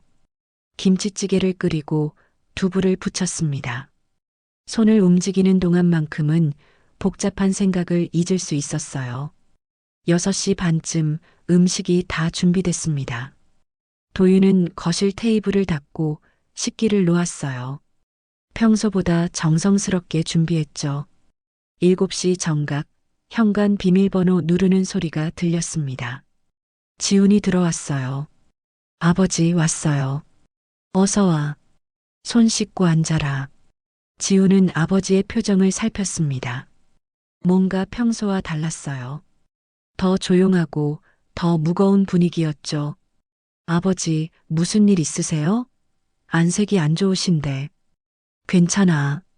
일단 밥 먹자. 얘기는 그 다음에. 두 사람은 마주 앉았습니다. 도윤이 김치찌개를 지훈의 그릇에 떠주었어요. 김이 모락모락 피어올랐죠. 잘 먹겠습니다. 지훈이 숟가락을 들었지만 식욕이 없어 보였습니다. 도윤도 마찬가지였어요. 둘 다 음식을 먹는 둥 마는 둥 했죠. 아버지, 대체 무슨 일이에요? 이렇게 무거운 분위기는 처음이에요. 지훈이 참지 못하고 물었습니다. 도윤은 숟가락을 내려놓았어요. 지훈아. 네. 오늘 빌딩에서 입주사 회의가 있었어. 네, 그래서요? 하늘이 아버지가 서태범 씨가 우리 빌딩 지하 창고를 임차하려고 신청했었어. 지훈의 눈이 커졌습니다. 네. 하늘이 아버지가요? 응. 근데 단순한 임차가 아니었어. 사업자 주소를 그쪽으로 옮기려고 했지. 그게 문제가 돼요? 도윤은 천천히 설명했습니다. 태범의 재무 상태, 세금 체납, 과거 야반도주 이력. 모든 걸 사실대로 말했어요. 지훈의 얼굴이 점점 창백해졌습니다. 손이 미세하게 떨렸어요. 그래서 오늘 회의에서 부결됐어. 만장일치로. 아버지가 부결시키신 거예요? 나뿐만 아니야. 다른 입주자들도 모두 반대했어. 지훈은 고개를 숙였습니다. 어깨가 축 처졌어요. 하늘이는 알까요? 아마 모를 거야. 아버지한테 말 안 했을 테니까. 어떻게 이럴 수가. 지훈의 목소리가 떨렸습니다. 도윤은 아들의 손을 잡았어요. 지훈아, 미안해. 아버지가 내 결혼을 망친 것 같아서. 아니에요, 아버지. 지훈이 고개를 들었습니다. 눈가가 붉어져 있었어요. 아버지 잘못이 아니에요. 하늘이 부모님이. 그분들이 잘못하신 거죠. 그래도 내가 힘들잖아. 힘들긴 하죠. 하지만 이게 진실이라면 알아야 하는 거잖아요. 지훈은 눈물을 닦았습니다. 도윤은 아들의 어깨를 감싸 안았어요. 지훈아, 너는 좋은 사람이야. 좋은 사람을 만날 자격이 있어. 아버지, 이번 일로 상처받겠지만 시간이 지나면 나아질 거야. 아버지가 옆에 있을게. 지훈은 아버지 품에 안긴 채 조용히 울었습니다. 도윤도 눈시울이 붉어졌어요. 하지만 눈물을 참았습니다. 지금은 아들을 위로해야 할 때였으니까요. 한참을 그렇게 있다가 지훈이 몸을 일으켰습니다. 아버지, 저 하늘이한테 전화해야 할 것 같아요. 그래, 그게 맞아. 직접 만나서 얘기해야겠어요. 지훈은 휴대폰을 꺼냈습니다. 손이 떨렸지만 하늘의 번호를 눌렀어요. 신호음이 울렸습니다. 하늘아, 나야. 지금 시간 돼? 만나서 얘기 좀 하자. 전화 너머로 하늘의 목소리가 들렸습니다. 놀란 것 같았어요. 지훈은 잠시 들었다가 대답했습니다. 응, 중요한 얘기야. 1시간 뒤에 우리 자주 가던 카페에서 보자. 전화를 끊고 나서 지훈은 도윤을 바라봤습니다. 아버지, 다녀올게요. 그래. 조심해서 다녀와. 지훈이 현관문을 나서는 뒷모습은 무거워 보였습니다. 도윤은 문이 닫힐 때까지 바라봤어요. 혼자 남은 거실. 도윤은 창밖을 바라봤습니다. 밤이 깊어가고 있었어요. 서울의 불빛들이 반짝이고 있었지만 도윤의 마음은 어두웠습니다. 식탁 위엔 거의 손대지 않은 김치찌개가 식어가고 있었어요. 도윤은 그걸 치우며 한숨을 내쉬었습니다. 이게 맞는 건가? 중얼거렸지만 대답은 없었습니다. 도윤은 부엌에서 설거지를 시작했어요. 물소리만 조용히 울렸습니다. 오늘 하루가 참 길었습니다. 그리고 앞으로도 긴 시간이 이어질 거예요. 하지만 도윤은 알았습니다. 자신이 한 선택이 옳았다는 걸. 원칙을 지키는 건 외로운 일이었습니다. 하지만 그게 사람으로 사는 길이었어요. 도윤은 설거지를 마치고 거실 소파에 앉았습니다. 지훈이 돌아올 때까지 기다리기로 했어요. 아들 옆에 있어줘야 했으니까요. 밤은 깊어갔고 도윤은 조용히 눈을 감았습니다. 밤 11시 현관문이 열리는 소리가 들렸습니다. 도윤은 소파에서 일어났어요. 지훈이 들어섰습니다. 얼굴이 퉁퉁 부어 있었어요. 아버지, 아직 안 주무셨어요? 널 기다렸지. 어떻게 됐니?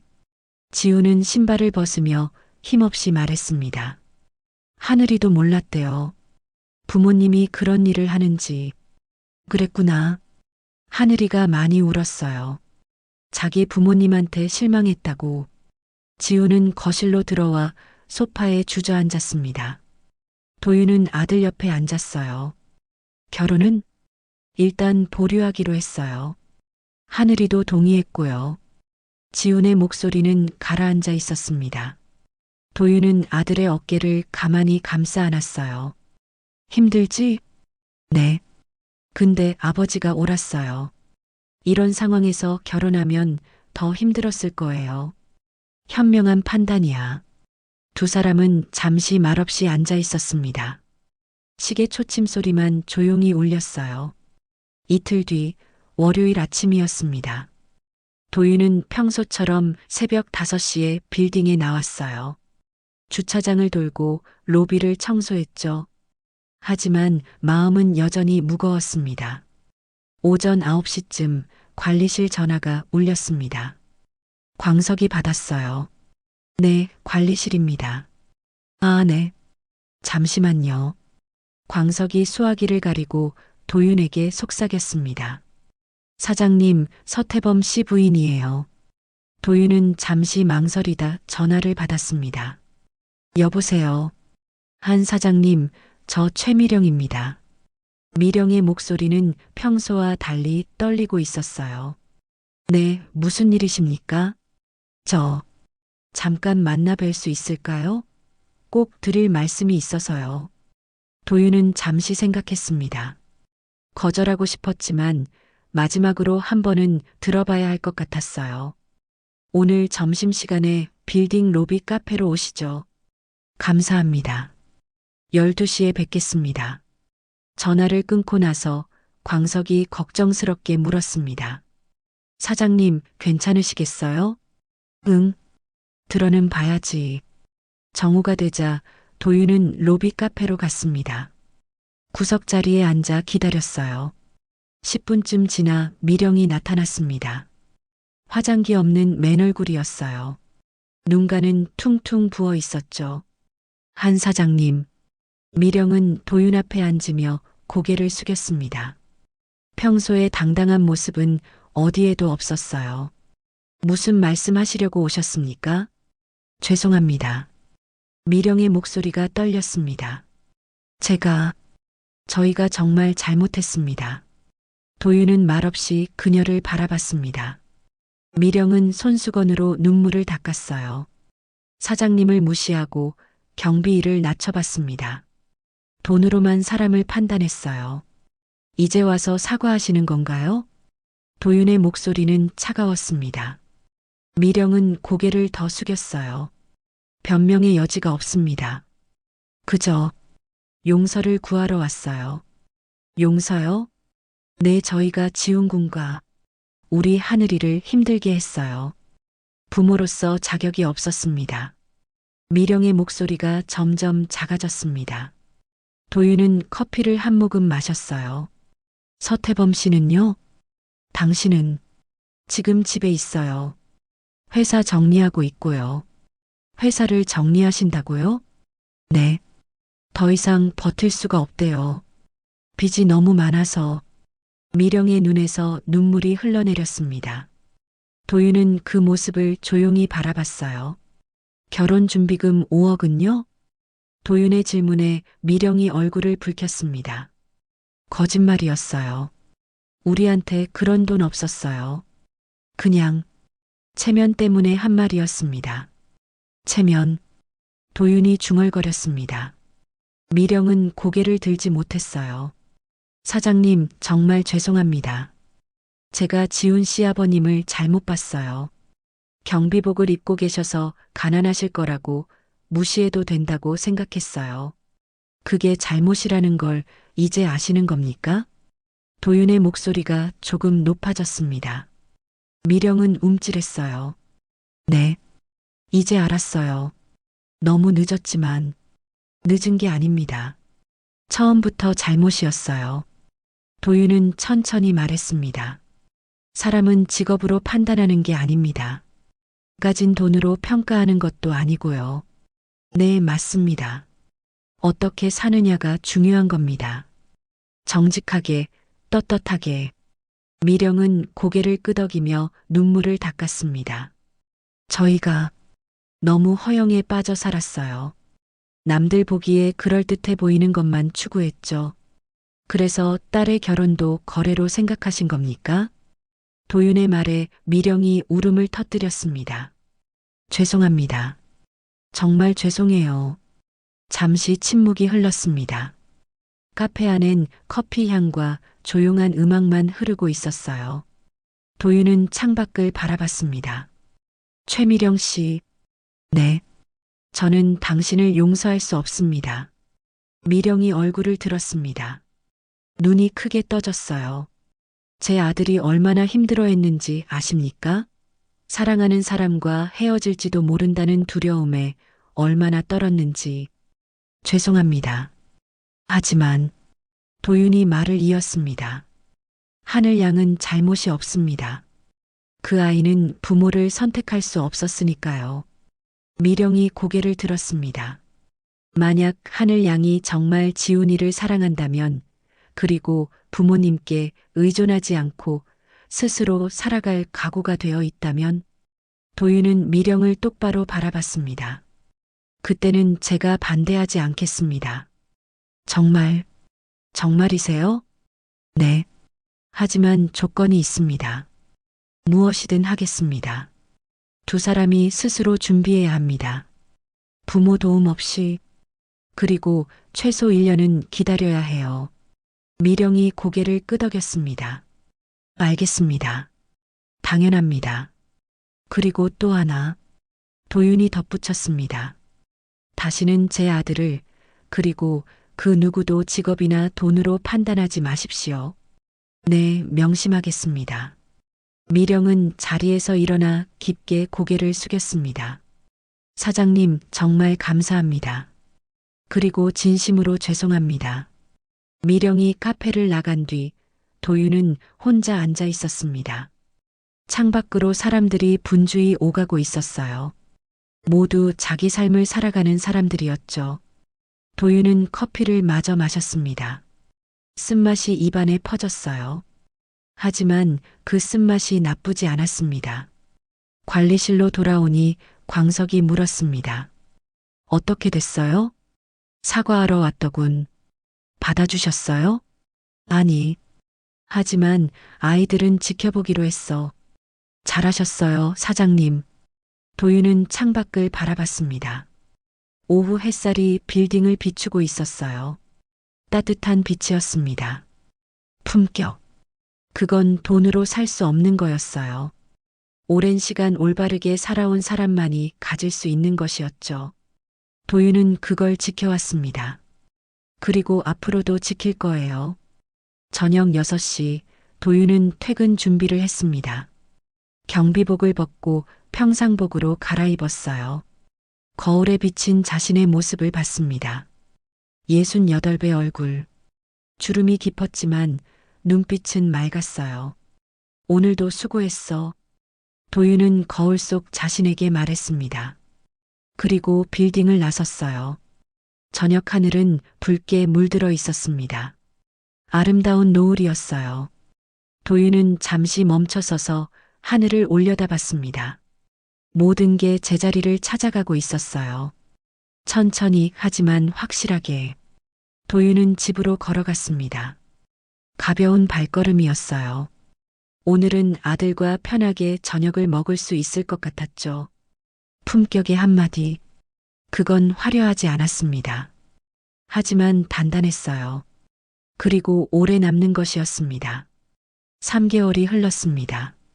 여름이 지나고 가을이 왔어요. 도윤은 여전히 매일 새벽 빌딩에 나와 주차장을 돌고 로비를 청소했죠. 변한 건 없었습니다. 아니, 한 가지는 변했어요. 마음이 조금 가벼워졌습니다. 지우는 그동안 하늘과 연락을 끊고 지냈습니다. 일에 집중했어요. 회사에서 새 프로젝트를 맡았고 야근도 잦았죠. 도윤은 아들이 상처를 극복하려 애쓰는 모습을 지켜봤습니다. 안쓰러웠지만 때론 혼자 이겨내야 하는 법이었어요. 어느 토요일 오전 도윤은 2층 국밥집에서 아침을 먹고 있었습니다. 옥분이 김치를 더 가져다 주며 말했어요. 사장님, 요즘 지훈이는 어떻게 지내요? 열심히 일하고 있지. 그 여자애랑은요? 옥분이 조심스럽게 물었습니다. 도윤은 국물을 한 숟가락 떠 마시며 대답했어요. 헤어졌어. 아니, 시간을 갖고 있다고 해야 하나. 안 됐네요. 그래도 사장님이 옳은 일 하신 거예요. 옥부는 도윤의 어깨를 두드렸습니다. 도윤은 고개를 끄덕였어요. 국밥을 다 먹고 나오는데 휴대폰이 울렸습니다. 모르는 번호였어요. 도윤은 받았습니다. 여보세요. 아버님, 저 하늘이에요. 전화 너머로 하늘의 목소리가 들렸습니다. 도윤은 잠시 멈춰 섰어요. 하늘 양? 네. 갑자기 전화드려서 죄송해요. 아버님 뵙고 싶어서 연락드렸어요. 무슨 일이야? 오늘 시간 되시면 잠깐만 뵐 수 있을까요? 꼭 드릴 말씀이 있어서요. 도윤은 잠시 망설였습니다. 하지만 거절할 이유는 없었어요. 그럼 오후 2시에 빌딩 로비 카페로 오거라. 감사합니다, 아버님. 전화를 끊고 나서 도윤은 복잡한 심경이 들었습니다. 하늘이 무슨 말을 하려는 걸까? 오후 2시 도윤은 카페에 앉아 기다렸습니다. 10분쯤 지나 하늘이 나타났어요. 3개월 전보다 많이 야위어 있었습니다. 얼굴도 창백했고 눈가엔 다크서클이 짙었어요. 아버님. 하늘은 도윤 앞에 앉으며 깊게 고개를 숙였습니다. 이렇게 시간 내주셔서 감사합니다. 무슨 말 하려고 왔니? 도윤은 차분하게 물었습니다. 하늘은 잠시 망설이다 입을 열었어요. 저 부모님과 독립했어요. 독립했다고? 네. 한 달 전에 집을 나왔어요. 지금은 원룸에서 혼자 살고 있어요. 도윤은 놀라서 하늘을 바라봤습니다. 하늘은 계속 말했어요. 그동안 부모님이 저한테 얼마나 잘못된 가치관을 심어줬는지 알게 됐어요. 돈이 전부라고, 체면이 중요하다고. 하늘의 목소리가 떨렸습니다. 부끄러웠어요. 그런 부모 밑에서 자란 제 자신이. 그래서 나온 거야? 네. 더 이상 부모님한테 의존하고 싶지 않았어요. 스스로 살아보고 싶었어요. 도윤은 하늘의 눈을 바라봤습니다. 진심이 느껴졌어요. 지훈이는 아나? 아니요. 아직 말 안 했어요. 하늘은 고개를 숙였습니다. 지훈 오빠한테 연락할 자격이 없다고 생각했어요. 제 부모님 때문에 오빠가 얼마나 힘들었는지 아니까요. 그런데 왜 나를 찾아온 거야? 도윤이 물었습니다. 하늘은 눈물을 글썽이며 대답했어요. 용서를 구하러 왔어요. 제 부모님이 아버님께 한 일, 지훈 오빠한테 한 일. 그건 내 잘못이 아니야. 아니에요. 제 잘못이기도 해요. 하늘의 목소리가 높아졌습니다. 저도 부모님 말에 동조했어요. 아버님이 경비 일하신다고 했을 때 속으로 실망했었거든요. 하늘은 눈물을 닦았습니다. 정말 부끄러워요. 사람을 직업으로 판단했던 제 자신이. 도윤은 말없이 하늘을 바라봤습니다. 그녀는 진심으로 반성하고 있었어요. 하늘 양. 네, 아버님. 사람은 넘어질 수 있어. 중요한 건 다시 일어서는 거야. 도윤의 목소리는 따뜻했습니다. 너는 지금 일어서려고 노력하고 있어. 그게 중요해. 하늘이 고개를 들었습니다. 눈물로 범벅이 된 얼굴이었어요. 저, 지훈 오빠를 정말 사랑해요. 알아. 하지만 지금은 연락할 자격이 없어요. 제가 먼저 제대로 된 사람이 돼야 해요. 현명한 판단이네. 도윤은 미소를 지었습니다. 하늘도 눈물을 닦으며 억지로 웃었어요. 아버님, 제가 언젠가 당당하게 지훈 오빠 앞에 설 수 있을까요? 물론이지. 시간이 걸리겠지만 넌 할 수 있어. 감사합니다, 아버님. 하늘은 자리에서 일어나 깊게 고개를 숙였습니다. 꼭 제대로 된 사람이 되겠습니다. 그리고 그때 다시 찾아뵙겠습니다. 하늘이 카페를 나간 뒤 도윤은 혼자 앉아 있었습니다. 창밖으로 가을 햇살이 비치고 있었어요. 따뜻한 빛이었습니다. 도윤은 휴대폰을 꺼냈습니다. 지훈에게 문자를 보냈어요. 오늘 저녁에 집에서 밥 먹자. 아버지가 해줄게. 잠시 후 답장이 왔습니다. 네, 아버지. 7시쯤 갈게요. 도윤은 휴대폰을 주머니에 넣고 자리에서 일어났습니다. 관리실로 돌아가는 길 마음이 한결 가벼웠어요. 저녁 7시 지훈이 집에 도착했습니다. 식탁엔 따뜻한 음식들이 놓여 있었어요. 된장찌개, 계란말이, 김치전. 지훈이 좋아하는 반찬들이었죠. 아버지, 오늘 무슨 날이에요? 그냥 아들이랑 밥 먹고 싶었어. 두 사람은 마주 앉았습니다. 도윤이 지훈의 그릇에 밥을 퍼주며 말했어요. 지훈아. 네, 아버지. 오늘 하늘 양을 만났어. 지훈의 손이 멈췄습니다. 숟가락을 든 채로 아버지를 바라봤어요. 하늘이를요? 응. 부모님과 독립했더구나. 네. 정말요? 지훈의 눈이 커졌습니다. 도윤은 고개를 끄덕이며 오늘 있었던 일을 천천히 이야기했어요. 지훈은 말없이 들었습니다. 표정이 복잡했어요. 놀람, 안타까움, 그리움. 여러 감정이 뒤섞여 있었죠. 그 애가 혼자 원룸에서 산다고요? 그래. 스스로 살아보겠다고 했어. 지훈은 숟가락을 내려놓았습니다.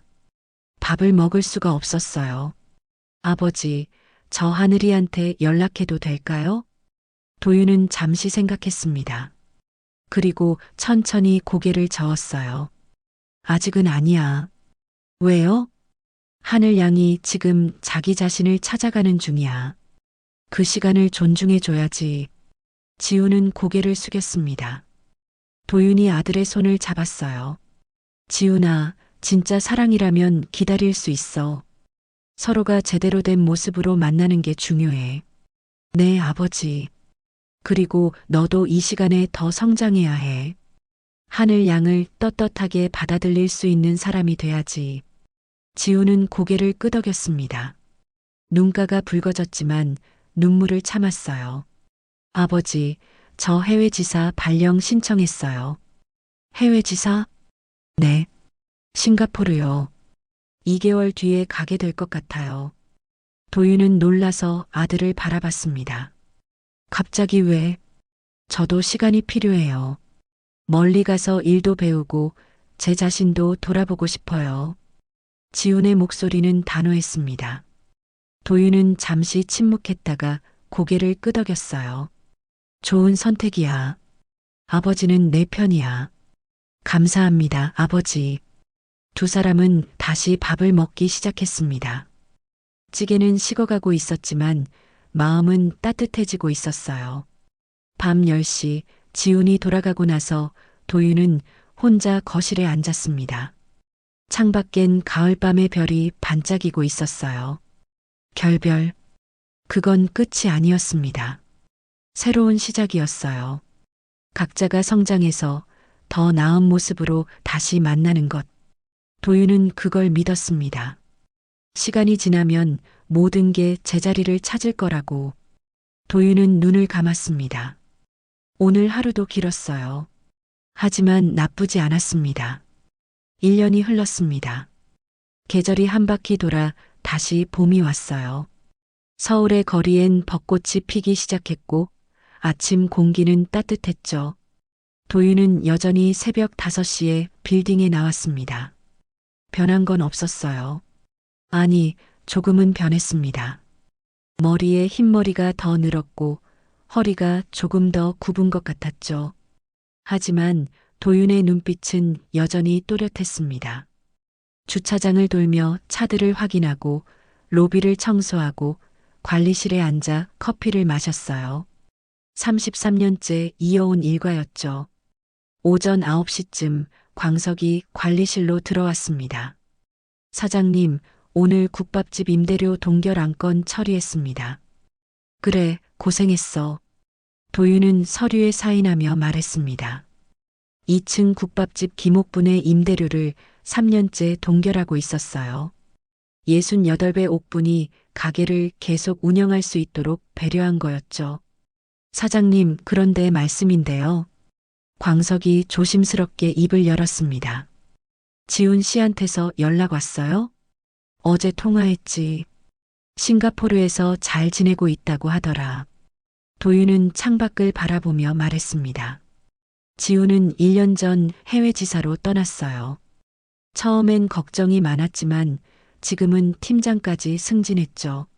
아들이 자기 길을 찾아가는 모습이 대견했습니다. 그리고 하늘 양 소식은요? 들었어. 회사 다니면서 야간 대학원도 다닌다고 하더라. 도윤은 미소를 지었습니다. 하늘은 부모와 독립한 뒤 작은 회사에 취직했어요.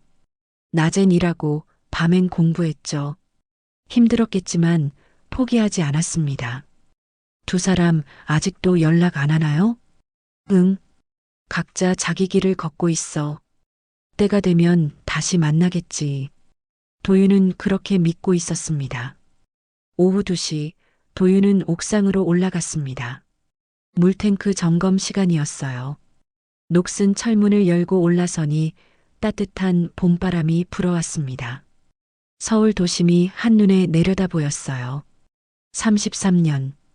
도윤이 중얼거렸습니다. 이 빌딩과 함께한 시간이었어요. 젊었을 때 이곳을 지었고 중년에 샀고 노년엔 지키고 있었죠. 건물과 함께 늙어가는 기분이었습니다. 물탱크 상태를 확인하고 내려오는데 휴대폰이 울렸습니다. 지훈이었어요. 아버지. 응, 지훈아. 무슨 일이야? 저 다음 달에 한국 들어가요. 도윤의 걸음이 멈췄습니다. 정말? 휴가야? 아니요. 본사 발령 났어요. 이제 한국에서 일하게 됐어요. 그래, 잘 됐다.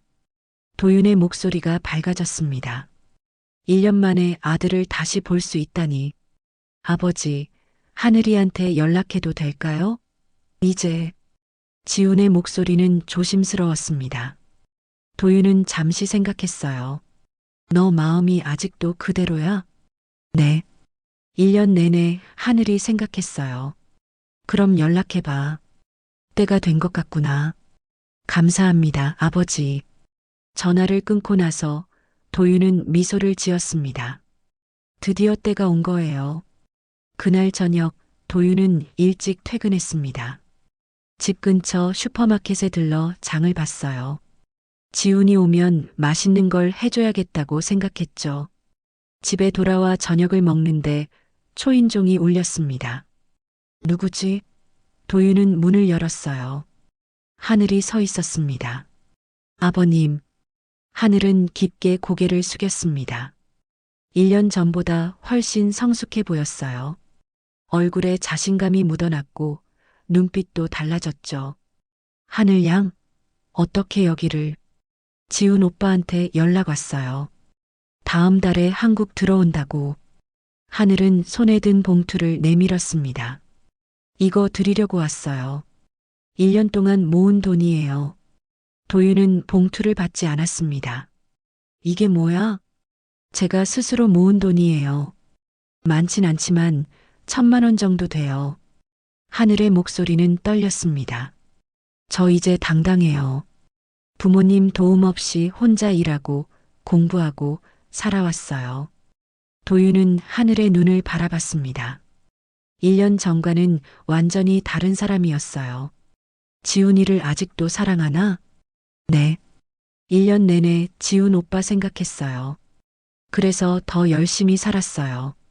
그럼 이 돈은 왜 가져온 거야? 저 이제 결혼 준비할 자격이 생긴 것 같아요. 부모님 돈 아니고 제가 번 돈으로요. 하늘의 눈에서 눈물이 흘러내렸습니다. 아버님, 저 이제 지훈 오빠한테 가도 될까요? 도윤은 하늘의 어깨를 가만히 잡았습니다. 하늘 양. 네, 아버님. 돈은 가져가. 그건 내가 쓸 거야. 내 미래를 위해서. 하지만 중요한 건 돈이 아니야. 내가 어떻게 살았는지가 중요한 거지. 도윤은 미소를 지었습니다. 너는 이미 자격이 있어.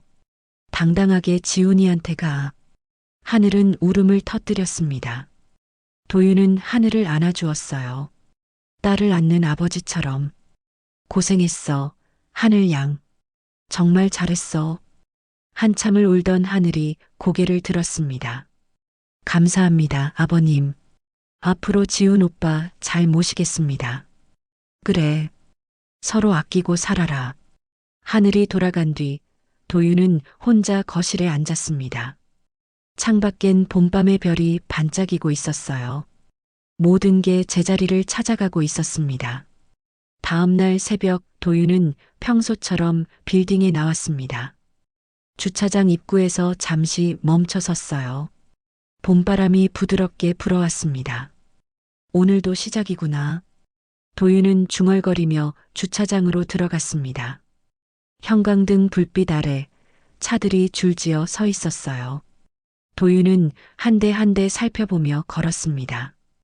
2층에 주차된 차의 사이드 미러를 접어주고 3층 구석에 떨어진 쓰레기를 주었어요. 작은 일이었지만 도윤에겐 중요한 일이었습니다. 오전 6시 옥분이 국밥집 문을 열었습니다. 도윤이 지나가자 반갑게 인사했어요. 사장님, 아침 드시고 가세요. 그래야겠네. 오늘 김치 잘 익었어? 당연하죠. 사장님이 제일 좋아하시는 걸로 준비했어요. 도윤은 국밥집에 들어가 자리에 앉았습니다. 김이 모락모락 나는 국밥이 나왔어요. 도윤은 숟가락을 들며 창밖을 바라봤습니다. 거리엔 사람들이 하나둘 나타나기 시작했어요. 출근하는 사람들, 가게 여는 사람들, 모두 자기 삶을 살아가는 사람들이었죠. 맛있네. 도윤은 국물을 한 숟가락 떠 마시며 말했습니다. 옥분이 웃으며 대답했어요. 많이 드세요. 오늘도 힘내셔야죠. 국밥을 다 먹고 나와 로비로 향했습니다. 젊은 직장인 하나가 지나가며 말했어요. 아저씨, 아직도 직접 청소하세요? 도윤은 빙그레 웃으며 대답했습니다. 그래야 마음이 깨끗해지니까. 젊은이는 이해할 수 없다는 표정으로 지나갔어요. 도윤은 신경 쓰지 않았습니다. 사람들은 몰라도 괜찮았어요. 중요한 건 자신이 어떻게 사느냐였으니까. 정호, 광석이 관리실에서 불렀습니다. 사장님, 오늘 점심 뭐 드세요? 김밥 싸왔어. 같이 먹을래? 좋죠. 두 사람은 관리실에 앉아 김밥을 나눠 먹었습니다.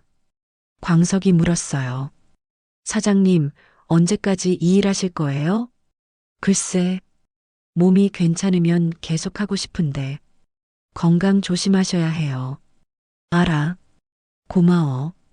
도윤은 창밖을 바라봤습니다. 오후 햇살이 빌딩을 비추고 있었어요. 따뜻한 빛이었습니다. 저녁 6시 도윤은 퇴근 준비를 했습니다. 경비복을 벗고 평상복으로 갈아입었어요. 거울에 비친 자신을 봤습니다. 69. 내년이면 70이었죠. 아직 할만하네. 도윤은 스스로에게 말하며 빌딩을 나섰습니다. 저녁 하늘은 붉게 물들어 있었어요. 아름다운 노을이었습니다. 집으로 걸어가는 길, 도윤은 가벼운 발걸음이었습니다. 다음 달이면 아들이 돌아오고 하늘도 함께 할 거예요. 가족이 다시 모이는 겁니다. 도윤은 하늘을 올려다봤습니다. 별이 하나둘 보이기 시작했어요. 오늘도 잘 마무리했네. 도윤은 혼잣말을 하며 집으로 향했습니다. 겉모습은 경비였습니다. 하지만 품격은 누구보다 높았어요. 돈이 아니라 삶으로 증명한 품격이었죠. 도윤의 하루는 그렇게 저물어 갔습니다. 내일도 모레도 그는 이 자리에 있을 거예요. 빌딩을 지키고 사람들을 돌보며. 그게 한도윤의 삶이었습니다. 평범하지만 단단한, 화려하지 않지만 아름다운 삶. 봄밤의 바람이 도윤의 어깨를 스쳤습니다. 따뜻한 바람이었어요. 진짜 품격은 화려한 명함이나 두둑한 통장에서 나오는 게 아니었습니다. 묵묵히 자기 자리를 지키며 원칙을 잃지 않고 사람을 사람으로 대하는 데서 나오는 거였죠. 한도윤은 경비복을 입고 있었지만 그 누구보다 당당했습니다. 나이 들어서도 떳떳하게 살 수 있다는 것, 그게 진정한 성공이 아닐까요? 오늘도 시청해 주셔서 감사합니다. 노을빛처럼 따뜻한 하루 되시길 바라며 노을빛 인생이었습니다.